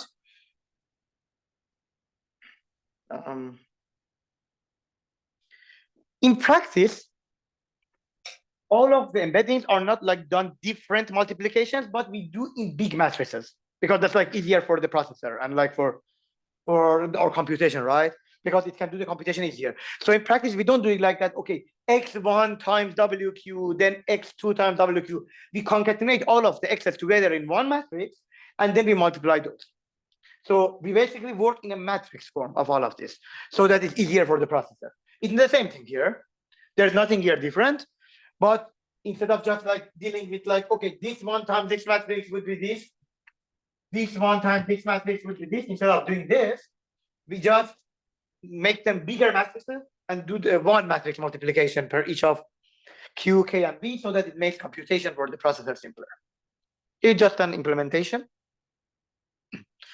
Another nice thing that we have here is the multi-headed attention. What does that mean? In practice, you can have more than one set of W, Q, WK, and WV. You can compute the whole thing, not only once, but twice, or 3 times, 4 times, and we call each of them a different attention head. So for example, here you see, instead of having only one WQ, one WK, and one WV, we have one WQ0, WK0, WV0, and one WQ1, WK1, WV1 could be also WQ2, WK2, WV2, right? So we have different sets of matrices for generating Q, K, and V. And then when we do this, we have different sets of outputs because each of them is calculated with a different value of key query and value. We have Z0, Z1, and Z7. And then the thing that we can do is that we can concatenate all of them and multiply it by a final matrix to get our final results. Did you get that? So basically what we did is that here we just increased the number of the sets of query, key, and value matrices. So instead of only one Z per each X, we had Z0, Z1, Z2 to Z7. So we had different Zs. And then we attach all of them together, multiply them by a bigger matrix to get only one Z that we want in the output. Did you get that? It's just another. We call it multi-head attention. And the idea is that each of those query keys and values can find different attributes in the input. They can pay attention to the different things. And in reality, this could enable us to have models that can perform better. That was an intuition behind it, and practice it also works. Any questions here on the multi-headed attention? So these are basically, I'm going more deep on the newer stuff that Peter didn't tell because the other stuff, but we're also covered. So there is still one problem after doing all of this that we said. We still have one problem, which you might have understood until now, is that when we got rid of these connections, we lost the order of the words. So you remember the problem that we had before RNNs? We didn't have the order of the word. Here we again lost them because here there's no difference if transformers come first, or comes first, or great. But in reality, they should be different, right? Because if we want to generate translations or like whatever that makes sense, we should pay attention to the order of the words that come in a sentence. The trick that researchers did to overcome this was using positional encoding. Positional encoding is another vector that we add to our input vectors, and then we give them to the encoders. And this vector is different based on the position of the word in the sentence. For example, T1 is always the vector that comes for the first word. T2 is a vector that comes for the second word. So basically, what that we input to the encoder is the sum of the real inputs, for example, je suis étudiant, and some positional encoding vectors. Positional encoding is just the encoding, it's just a vector that shows the position of the word in the sentence, or the position of the point in the time series. Is that fine? You got why we need positional encoding, right? It's just to add order information to the transformers. You can do it 2 ways. Either you can make a static positional encoding, for example, with sinusoidal functions, which are pretty good at this because they're like pattern functions. And you can also just make them be trained in the backpropagation. Just have random values, but train them in the backpropagation. Both are possible. And actually, I asked ChatGPT, what are the differences between those? Of course, if you use sinusoidal, these are not learned. If you use trainable positional encodings, these are learned. Sinusoidal ones can generalize to longer sequences because, of course, it's a static function, but this is limited to what we train on. So if we train on sequences of a certain length, we can't use the same positional encoding for longer lengths because the model has no idea. However, these are more flexible and that can learn patterns that are task specific. But if you just a sinusoidal function, these are less flexible. That's it. Any questions here? Did you get that right? You got positional encoding. You got that we can either do static sinusoidal functions or we can do trainable functions, right? So we can do both. Is that all fine? Any questions? Understood it? If you want to explain it again, let me know. Yes. W4. Yeah, that's a final way, a final matrix that when we connect all of these z's together, because it's a long thing, right? We want a small z. We multiply it by this matrix, by this long matrix, so that we get this as input. It's just another transformation. It's just a linear function, basically, multiplying by matrix. And this matrix is like learned in the backpropagation. Fine?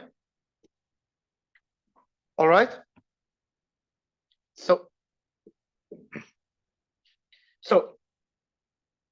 this is the full encoder together. Let's see.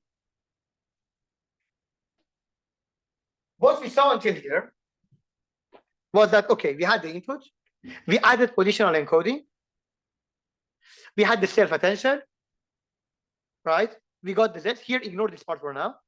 We have Z, then we had the feed forward, and then we add them together and give it as output, right?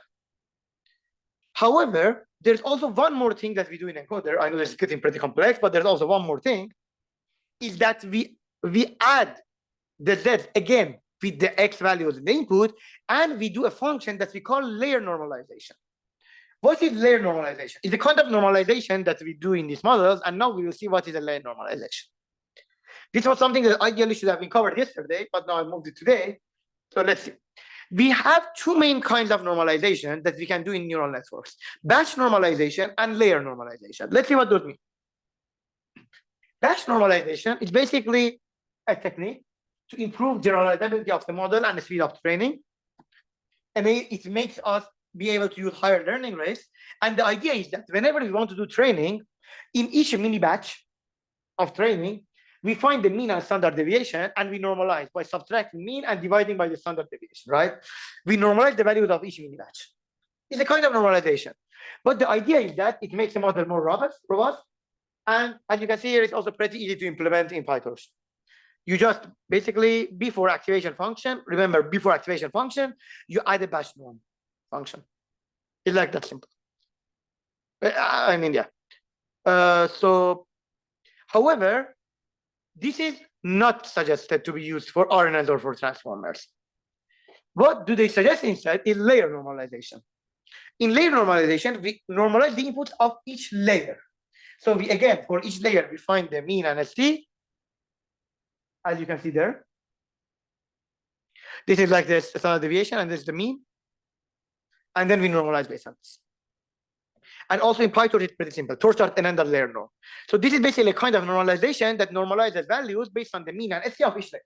The idea is that we prevent numbers from getting too large or too small, right? So we normalize it. It's just a normalization technique, and make sure that you use the normalization in the middle of the encoder block. Any questions here?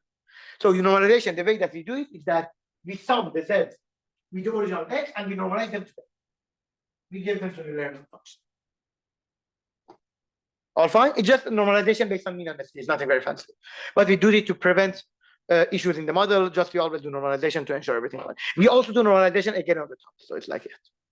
Any questions here? All fine? Why after the normalization? These are the output of the normalization. These are not the exact Z1 and Z2. Oh, It's just a normalized version of their sum with the X. Again, this is also a trick. We also not only give the Z, but also sum them with the input. And we normalize them together. That's the way that it was designed. So this is, the colors also be different. It means that this is the normalized version of that. That is not the same. Yeah. It just basically, I just want to say, in addition to all of what you had, we also had one trick, which is normalization. All fine? Good.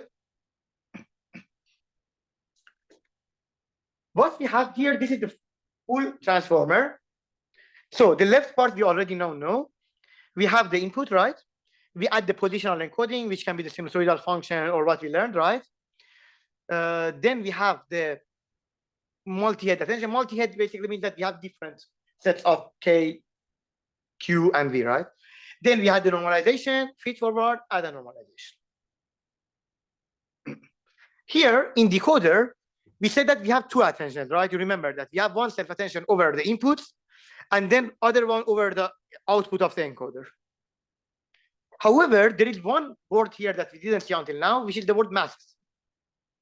This is what also Peter said. When we are decoding a sentence, for example, imagine, je suis étudiant, we want to convert it to I am a student. When we are training this, let me also maybe write it on the board, maybe it's easier.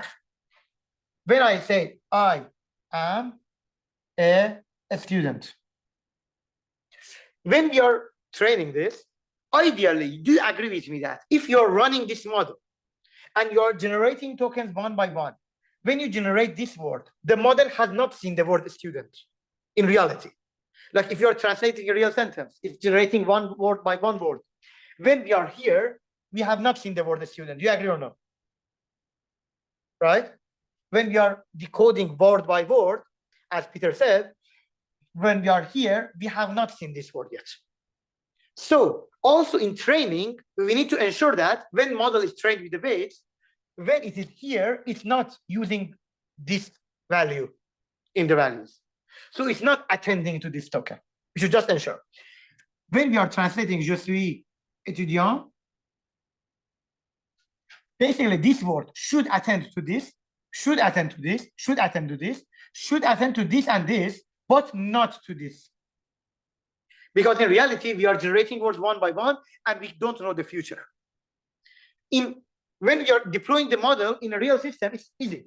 Because when we are, for example, autocomplete system, when we are autocompleting here, the model has not seen the next word. It's fine. But when we are training, we give the whole data, and the model sees it. So we should make sure that the weight of this connection is 0. And that's what the word masks here means. By masking, we artificially set the weights of these connections to future to 0, to make sure the model does not see what will come in the future. If we don't do this, the model will not work in practice. You can try, but the model will not work. Any questions on what was masked? It was just basically what Peter said, but I also described it again. Is it not clear? Fine, fine, good, perfect. Okay. And then in the end, we also have a softmax, which will give us probabilities as also, right? Softmax always gives us probabilities. Okay. They achieve nice things. When they tried transformers, they found that in translation quality is better than the previous models that they tried. And also basically this architecture proved to be useful. And later on, it was used in many different tasks. For example, every large language model that you use, GPT and all of them are based on the transformer architecture, basically. So this architecture was one of the maybe much used architectures that we are using in deep learning these days. So I have a code for this, but I think for time, maybe I can first to encode. What do you suggest? Let's do code afterwards, as much as we have time, yes. So we have another topic here, which is nice. I want to tell this before getting to the next part. So until now, we saw everything here in transformers, right? We now know that there is a transformer block that we can train. There is one more trick that people use in the transformer era, which you will also see examples of this, I think, next week. But there's a very nice trick, and that's called transfer learning. What do we mean? Oh, you covered this. You covered already. Okay, that's good. So okay, I didn't know. Okay, because I think last time it was covered later. Fine tuning came later. Yeah, because I moved the slide from third direction. So I already know this. Okay, that's good. Maybe I will do as a kind of recap. Because I think a recap is good. Anyways, if you consider your whole model, whole transformer block, the idea is that you can split it, some of the layers as body and some of them as head. The idea is that you can train your body on a lot of tasks, and then for each new task that you want to have a model, you freeze the body. By freezing, I mean you don't change the weights of the body, and you only train the head. What do you mean? For example, imagine you want to make a model that would translate a lot of languages to English to a lot of languages. For example, English to German and to French and to Spanish. Okay? the model should learn some information on how the English language works, and should also learn some information about each of the languages of French, German, and Spanish work, right? The thing that we can do is that we can train our model on a lot of English sentences. We can train a body, and then we have a separate head for each of the languages that we want to translate, for example. The idea is that head is smaller than body, so we can train a model on a lot of different tasks with just very small computation time. We don't need to train the whole transformer again. We also call this fine-tuning. The idea of fine-tuning is that we have a bigger model that was trained with a lot of effort on a very big data set, and then we just freeze a lot of weights and just retrain a small part on top of the model for each new task that we want to do, so that we don't need to retrain the whole big model, which can be very, very big. In case of GPT, it can take maybe months for you to train such model. Instead of months, you can fine-tune a GPT maybe in an hour or less, because you just train the head parameters and you get the rest freezed. So basically, you train the model on a vast amount of data. Then for each specific task, you train the head on that task. And this is a quote from the book. During training, the weights of the body learn broad features of the source domain. And then for specific features, you train each head separately. It allows much less training data to still be effective. And actually, OpenAI was a pioneer of this around 2017, 2018, a long time before all of these GPT craze came out. Yes? But shouldn't be the initial model like training a big train on a similar task? So that's the thing. Not necessarily. For example, what OpenAI showed was that if you train a model on a lot of text, I think you will see specific examples in the NLP lecture, but I will give you an example. What a paper from Google showed, I think it was from Google, is that if you train a model, for example, I'm a sentence like, I am a student at EPFL. You train a model that if you blank this word, it would predict the missing word, right? It's like a fill in the blank. Imagine you train a model to do this, to fill in the blank. I am a student, ... EPFL, and the model will tell you at, right? If you train a model with this, the main body, and then you make a model, you train it like this with this task, and then for the head, you just add a classification layer. For example, you can make a head that would classify if a sentence is a happy or sad sentence. You might think the domain is very different, right? Here you are filling the blank, and the head is trained on classifying sentences as happy or sad. But the thing that the paper showed is that if you do this, it would have a very high performance. At that time, it was the state of the art.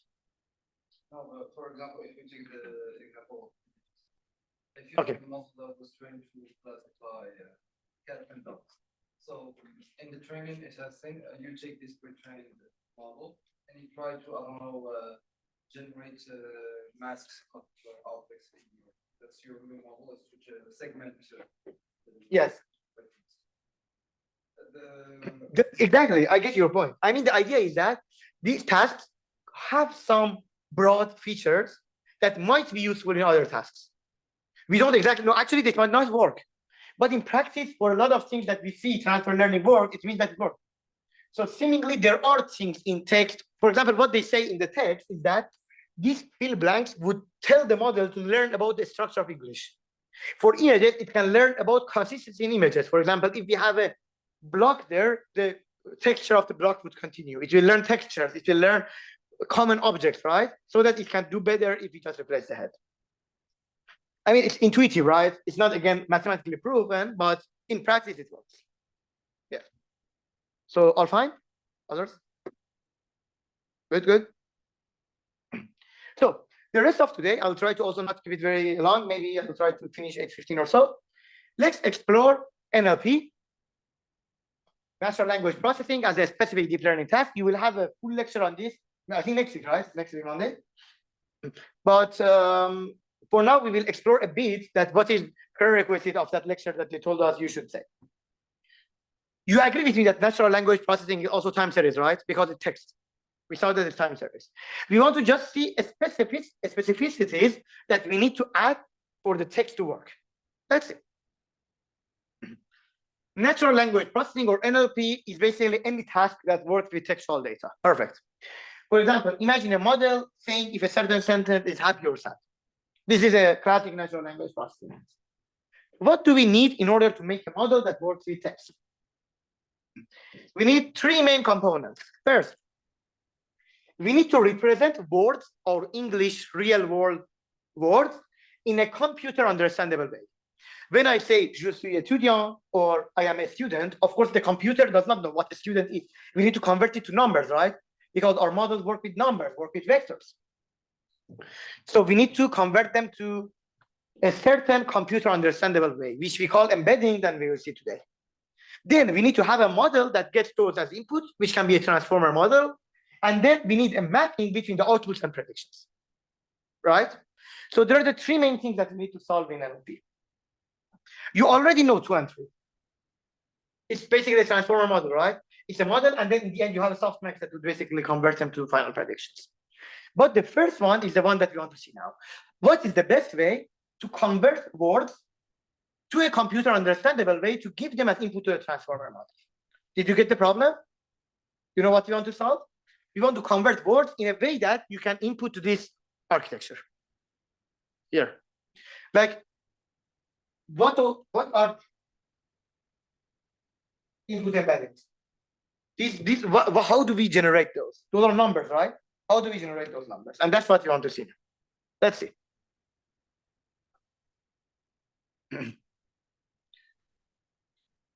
Before getting to this, we need a way to split our sentences into words, right? Because we need to give each word as one times. I don't necessarily type word by word. I may just give a sentence and the model should split into words.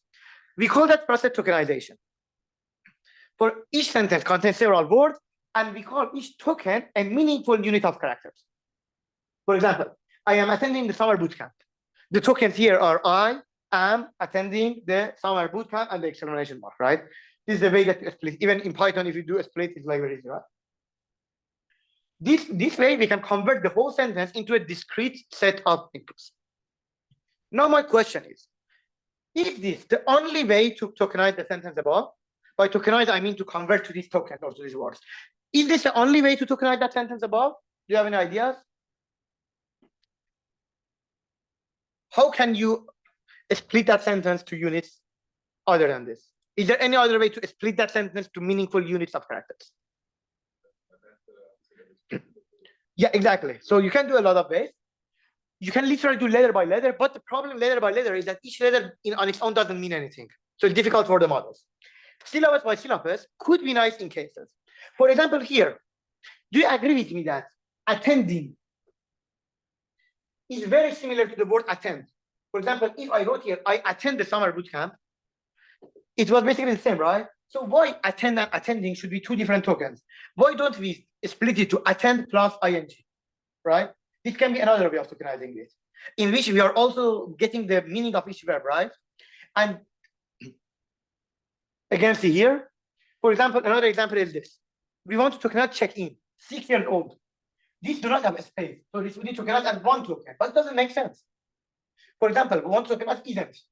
Event is just not just only one word, it actually is plus not. So it's a better way that we also split these words into meaningful units.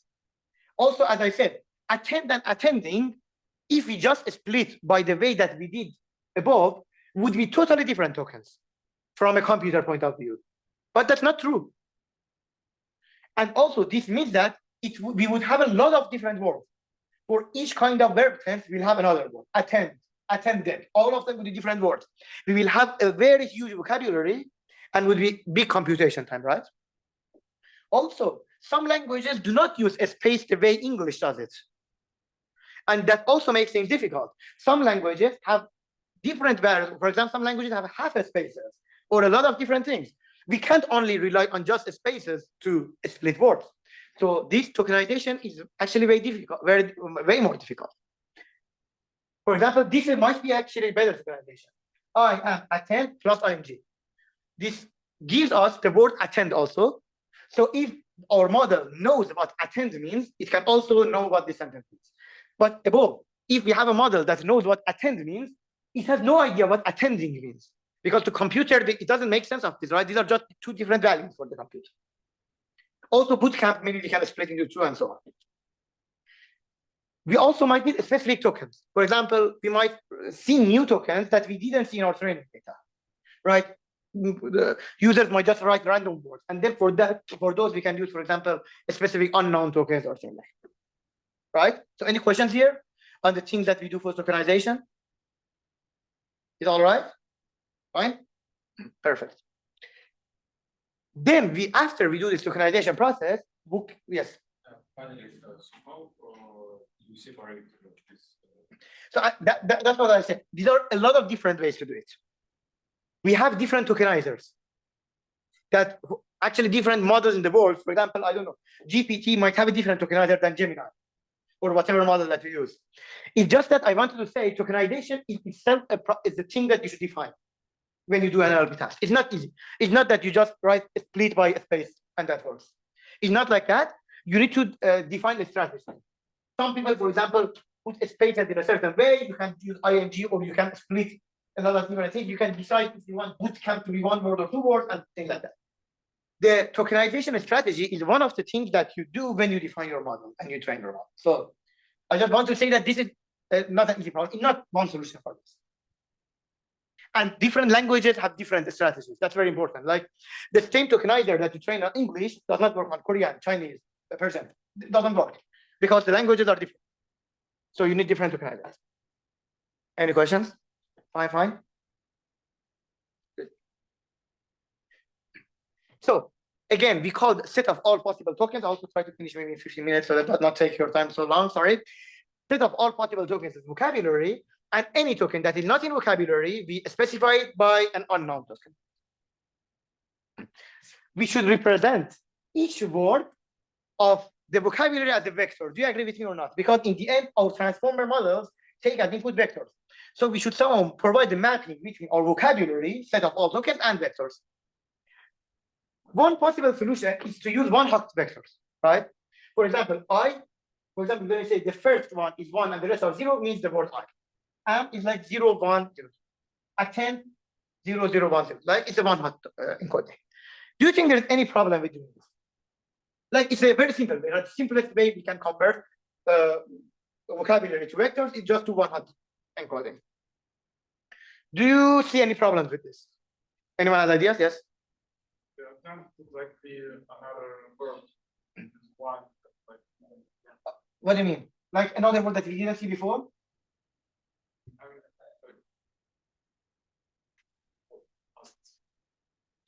Sorry? It's fine. That's it. It's fine. Like I am attending, I am rejecting, I am accepting. Yeah, but each of them is a different vector, right? And in one position, there is one. So for all of the words in the world, like imagine our vocabulary is a set of all possible tokens in the world. Like all of the words in the dictionary. Yes. Some words are different words, but have similar meaning. Maybe they should point in similar. Exactly. That's the solution. Exactly. Very good thing. That's exactly the solution. So the thing is here, you agree with me that the difference between I and am is the same as difference between am and attempt. But in reality, some words are more closer to each other. And we want our models to have a sense of the word meanings. We want word vectors to contain semantic information, meaning information. So one hot is not the best way. For example, here, this is my favorite example, like, love, and parameter. Do you think that these words are all similar to each other? The like and love are more similar to each other than like and parameter, right? Of course. Parameter is a totally different word. But if you do one hot, all of them are same vectors, but just with a different position of 1. So here from the vectors, if you don't look at the left part, if you don't look at here, you can't see which one is more similar to each other. That's the problem we have one of the vectors. Did you all get the problem? Normal time series has semantic information because numbers can be huge, small, or have patterns, right? When you do, for example, a time series of weather prediction, temperature, it automatically has semantic information. But when we convert word to vectors, it should also have semantic information. Otherwise, our time series will not work. So when we do time series for NLP, we should find a way that our word vectors would have meanings. So we should use vectors with real number as entries. How to find them? we can learn them from the model. We can add feed-forward network, converting one out to real-valued vectors, but how to train them? Usually label trained data is rare. There's not enough information to capture all the dependency between words, so on. So we use a very good idea. This is the earliest idea that was used. Go to the internet. Collect everything that is there, like all of the Wikipedia. You agree with me that Wikipedia has billions of words? Then try to use them somehow to come up with good word embeddings. I will tell you how. But imagine you have access to billions of words in the internet. How can we use them to find good embeddings? That's what we call self-supervised learning. Do you agree with me that if a model looks at the whole internet, it would learn that Bern, Zurich, Lausanne come with the word Switzerland regularly? Like imagine you are even a human, like a baby who is reading everything on the internet. Just reading the whole Wikipedia, you will find that Bern, Zurich, and Lausanne are Swiss cities because they always come with the word Switzerland. Like if there is an article about Bern, if you open the Wikipedia page of Bern, it would start, Bern is the capital of Switzerland. It would, if you go to Zurich, Zurich is the biggest city of Switzerland, right?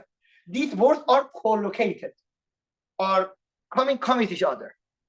That was the motivation for researchers to see that let's search the whole internet and find an algorithm that finds the words that are co-located with each other and design the vectors in a way that the words that are co-located more have more similar vectors, less distance between vectors. That was the whole idea. We call it word2vec, or basically it's a model to predict. So how do they do this? It's again the gap example that I told you. They open the whole Wikipedia and they train a model to predict a word in a gap from the surrounding. This model would automatically learn to find correlations between words. Like if you have to predict the word attending here, you would find that attending is a word that comes a lot with bootcamp. So attending and bootcamp should be closer in the space of vectors than parameter and bootcamp. This is the intuition behind this. Did you get the intuition? Yes? Question about size of the embedding vector. How small can I make? The smaller you make it, the less representative it would be. Is it a good idea to make it significantly smaller than my vocabulary? It is significantly smaller than the vocabulary, indeed. Like, for example, in reality, it could be 256, for example, something like that, but vocabulary is like 1 billion words, of course. But you don't like make it 10 dimension. Not that small. It should be big enough because it's not one hot, it's like real values. So even it's like 256 dimensions, it captures a lot already. But you don't make it that small, but way smaller than the vocabulary size, definitely. Yeah. All fine? So we'll see an example here. We define a certain window size and we train a model to predict the missing word by automatically inferring it from the rest. And the idea is that when we train it on a large enough data set, it will automatically find embeddings for this word as basically in the back propagation process that would tell us what good vectors can be used in order to find, in order that words that are co-located have a higher similarity. Let's see with a very toy example here. So let's see a very toy example of how you can code this here. I have already prepared it. I download the data set. Brown is basically a data set of a lot of text in the internet. I think like 1 million or like whatever, right? I just download it and you can see all of the words that are in the data set. They're basically split already for us, right? What I do is that I convert them to lowercase. And then I train this word2vec model that I said. Here, what do? I give the sentences. I specify vector size, which is the size of the embedding, context window. I say remove words that are like less than 5 times repeated, and also a number of epochs. Yes. It's a hyperparameter. It's a hyperparameter. Yeah, but why? I just said 100. You can pick it any value. It shouldn't be that small because it should be large enough, but it shouldn't be necessarily the size of the vocabulary because it's not one hot. It's like 128, 256. It's like a hyperparameter. We don't get taking approach to You basically grid search on different values to find the best value if you want to do it in practice. just like go around them. So the more you pick, it would be more computationally expensive for you. Yeah, it would take like more time, right? Because and take more memory. Yeah, basically that's the rule of thumb. Yeah, so you run it basically, and then you find the similarity. When you run, for example, similarity of love and like. This is just a vector similarity, like cosine similarity, right? Similarity is 0.216, for example, here. What do you think would happen if I find the similarity of love and parameter? If love and like had similarity of 0.216, what would the similarity of love and parameter? What's your estimate? Something more or less? Less, right? Because love and parameter are less similar, which is less, right? What if you do this one? This is just the last example that we do before leaving. What do you think about the love and hate? Negative. Sorry? It should be like a negative correlation. That's the thing. Actually, surprisingly, it's not, and it's even more than love and like. Do you have any reason on why this could happen? Yeah, I mean, why love and hate is actually even more than love and like? Because there are different meanings, right? They happen close together. Exactly. So the model does not have any idea of the meaning of these words. It's just checking if they are happening together, right? And love and hate are exact opposites, so they happen together a lot in real world. So the model actually has a higher similarity for these compared to love and like. So you should be very careful about this, that these do not capture real meaning. It's just the correlation, how much do they come each other and are correlated. That's what I want to say. I think you're already over time, so maybe, right? Can we continue or you're over time? Also have a code with that, yeah. Can I continue? But this is the main part that I finished the, sorry, I went also a bit fast. The only part that we have is also a toy code on transformers that we can see together, and that's it. So it won't also take much of your time. We'll try to finish in 10 minutes, but yeah. So again, this one, did you understand it all? It was just a very simple code, right? Word to vec, you can just use it yourself, and then with a certain number of epochs. Actually, if you run with less epochs, you will see that the results would be worse. For example, if I run with one epoch, let's try it. It would not likely give me good results because it did not learn from the data properly. Let's try. So I will try with one epoch.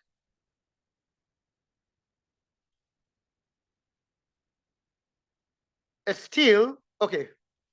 Still, it is more than this, but here now love and like is more than love and hate. And the values are very high, even for these that are not similar enough. 0.83 is such a high similarity value that should not happen because we only trained on one epoch, right? But we increase the number of epochs to, for example, 50 epochs, which would take longer actually. I hope it will finish soon. Ideally, we should see even more discounted results. Like the more epochs that we do, unless we achieve it overfitting. So let's run. Yes. Now you can see that it's even less. This is normal, and this is even more. So you can see that basically the distances are getting higher and higher between each other. So it means that normally with more epochs, until we reach overfitting, with more epochs, we usually have normally better embeddings. Right? Any questions here? All fine? With that said, let's also quickly go to see an example code of how we can train a simple transformer. I just also downloaded this code from the internet. I mean, no one writes this code from scratch because it's too long. Also, I was sure that we won't have time in this meeting, so let's just read from the code. This is the sample code just for you to also have a side before you leave to how to train a very simple transformer model. What do? We define first a set of hyperparameters. Oh, okay, let me first describe what is the task. I want to classify between two time series of results of flipping coins. One coin, as you can see here, is a fair coin with 0.5 tail, 0.5 head. One coin only comes 60% head and 40% tail. So one of them is a fair coin, one of them is an unfair coin. And then we have the time series of flipping these coins. And then we want to classify them into being fair or unfair. We want the model to, when we give it the result of coin flips, it will tell us if it's a fair coin or an unfair coin. That's a very toy example that we made, right? Okay. So here we define the batch size 64. Number of fields per sequence, I mean 100 field sequence length is fine. We define that our sequences that we give to the time series to the transformer would be 100. The dimension of the model, basically the dimension of the input output of each decoder and encoder would be 64. We have 8 heads. We have a number of layer 3, number of classes, basically fair and unfair, fair and biased, 2 classes. We define a learning rate. We define for 5 epochs, and then we have like 2,000 samples, right? So just define the hyperparameters. Then we define the positional encoding. Here I use the sinusoidal formula. As you can see here, this is pretty complex. I actually didn't write it myself. I had ChatGPT. You might also get it from the comments that it has. It's ChatGPT generated, obviously. I mean, yeah, it's basically the standard positional encoding of sinusoidal. It's just one code. You don't even need to do the ChatGPT. If you go online in Google, you will find it. It's like a very standard way of doing the positional encoding to add the based on the sinus and cosinus formula, sine and cosine formula, add the position information to each of the inputs. In this function, I create the data set. Until now, any questions? Fine? Yes. The code. The code I will upload it to GitHub. Yes. Yeah. Then we have a function here that will make our data set. I just generate a random variable as is less than 0.5, more than 0.5. In the other one, less than 0.6, more than 0.6, so that I can just generate the data, right? This is nothing very fancy. I just generate dummy data. Then we import it into our data set. I split it into training set and test set. 80% of the data, sorry. I use 80% of the data for training and 20% for test set. And then this is our transformer. So in transformer, we first, this is just a linear function to just project our input into the dimension that we need. Then we add the positional encoding. Remember, at the beginning, you always need to add positional encoding. And then we have one transformer encoder layer. We pass the dimension, we pass the number of heads, we pass the dimension of the network, and also the activation function. Here I'm using ReLU or whatever activation function you want to use. Then this is the encoder layer, right? And then you repeat this encoder layer for the number of layers that you want. This is the way that you do it in PyTorch. So you first define one transformer encoder layer, and then you repeat it by the transformer encoder class. You just give the layer and then say how many of those to use. Then you can do the, for example, an pooling in the end, and then the linear classifier in the end. Then in the forward, you basically call all of these. Then you also, you need to just be careful about the order of dimensions. Actually, ChatGPT can really help you with that. It's very good at this. Then you define your model, optimizer, cross entropy loss for your loss function, and then you have your training loop. It's similar to what we had yesterday. We assert the loss. We go over the training data points. Each time we do the zero grad so that we can do the training. We apply the model. We find the loss function, backward, optimizer is set, and then we calculate the loss. Then finally, at each step, to also see the testing accuracy, I also use torch.nograd and run the test loop so that I can calculate the accuracy on the test data. Any questions here? I think it's a pretty simple loop that we saw yesterday, right? Basically, the only thing that has changed from here is that this is just now a transformer layer instead of an RNN. Nothing very fancy.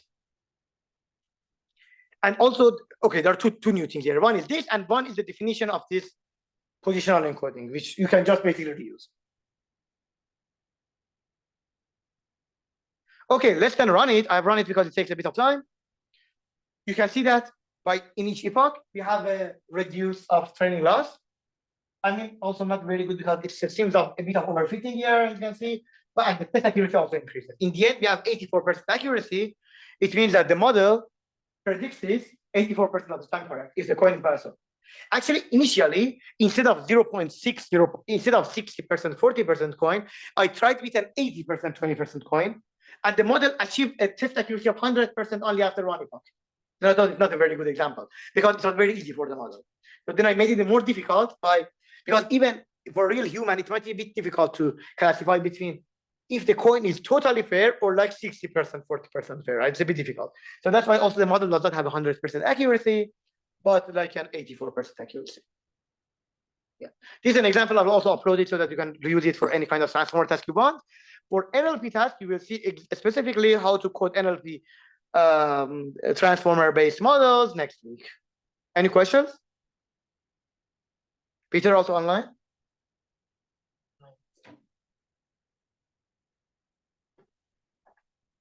So I hope it's fine. I think that's it. Any final? Yes. Yes. It is like a point in space. What's vector represents? 100 is a vector of dimension 100. 100 dimension vector. Yeah, and this vector, what's it? It is like a point in space. Yes, it's a point in a 100 dimensional space. So we can compute distance between. Exactly. What this similarity function does is finding the cosine distance between two vectors. Yeah, it's like the distance that you have computing based on the cosine of the angle between the two vectors. Why do we need 100? Why don't we use just? The less dimensions you have, the less expressive those vectors are, because the less values you can show. The more dimensions you have, the vectors can show more things of the words, because our vocabulary is like 1,000,000 words, right? And we want to represent all of those 1,000,000 words by different vectors. So the bigger the dimensions of vectors are, the more expressive they are. If you know what I mean. Like, for example, if you have one value, of course, you can't show 1,000,000 vectors with one value, right? So the bigger the vector is, it can show the different words better. Actually, we can even try. Let's, for example, here, maybe let's try with 5 epochs so that it runs easier, right? If you do 5 epochs, you see these values, right? 59, 74, 82, which is actually very bad because this similarity is more than that. Like 5 epochs is awful. Let's maybe at least write 20. 5 epochs is too low, I think, for the model to learn anything. Now it's better, right? 22 is like this is better. But if we now decrease this window size to 3,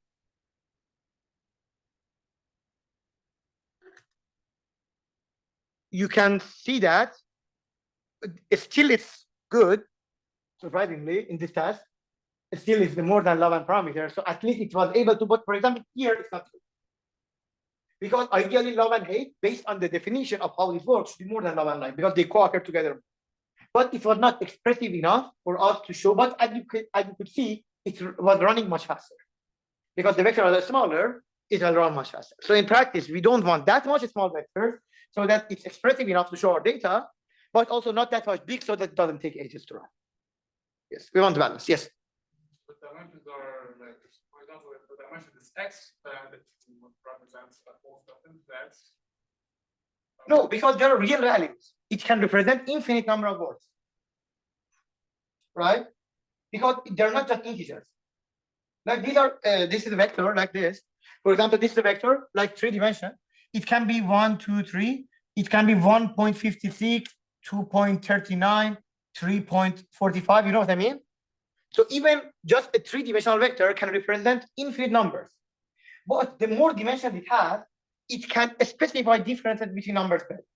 Like generally, the bigger the vectors are, in deep learning, they are more expressive. That's the general. so the following question is that since like English like vocabulary has only like limited amount and it's like It's not a limited amount, it's actually million, right? And also you can even invent new words and let's say it's a million. And has there been any like project that's like very large scale that created this geometry of like maybe x dimensional like space that has all of these points that are inside representing similar vector businesses? Like, has there been any kind of project like this? And yes, being universally used basically by like maybe having some flexibility, saying that maybe like one dimension is expressing the positivity and negativity, and the other like. I see your point. Yes, and people have actually used the dimensionality reduction techniques also. Like there are works, for example, that even show it in 2 dimensions. Like for example, they say love is here, like is here, hate is here, parameter is here. You will see works like this already. Like even in 2 dimensions, you can visualize it, and people have actually done it. So it's fine. You can also visualize all of this with only 2 dimensions so that you can easily find. you can actually find clusters. For example, love, like, hate, all of them are here, and then parameter, model, deep learning, all are here. So if you do it even 2 dimensions and visualize, you can actually find it. There have been works that literally do this to find clusters of words. That's totally done. But in really big models, we don't care about visualizing it properly, but we care about just that the model is higher performance. So we just increase the dimension of the vectors. Yes, you want to also, it's another question. So yeah, wait for that. Did you get it right? Here we just care about the performance. Usually performance regarding the ability of the model would be better if you have higher dimensions, because it can express differences more in more dimensions. But in reality, you can also do just 2 dimensions and you can actually visualize it. And actually, I think I even had a slide on this for the NLP week, but I think in NLP week you will see more examples. Like in the next lecture, I think you will see more of this, and this will be more. So I had some kind of like the trade-off. It's always a trade-off, yes, yes. Less dimension would be more interpretability and also easier for computation, but less power in terms of the accuracy that would model your model usually. Yes. There was a question on Zoom. In this particular case, positional coding was not necessary because the input is Yes, it was not necessary. Yes, because the input is just coin flips and the order was not necessary. That's true. Yeah. The second question. So when do we use an embedding as a first layer transformer, or would we use, for example, pre-trained for to get as embeddings? I mean, if you, so the thing is, there's a similar idea to transfer learning, right? If you just train the first layer, this I think we can also should wrap up because it's the last question. This was the last question. So in embedding, when you do that, you're training also the embedding with the whole model. If your data is not big enough, the embedding will not be as high quality. But we can pre-train embeddings on the whole internet to have very good embeddings and then just use them in our data case. But usually people use pre-trained embeddings for the training. Depends. Like if you're training a foundational model, you also train it yourself. For example, when they train GPT, they also trained it with the embedding, as far as I know, right? In the big model. But if you're using for your own toy data set, you want to fine-tune it, you use pre-trained embeddings. Right? If you have large enough data, it doesn't make sense to use pre-trained. Large enough means billions of course for good embeddings to come. Not like hundreds or thousands. If you have hundreds or thousands, better to use usually pre-trained. Usually. Yes. Good. So any final thing? I hope it was useful. I know this session was a bit complex and a bit fast. I'm sorry.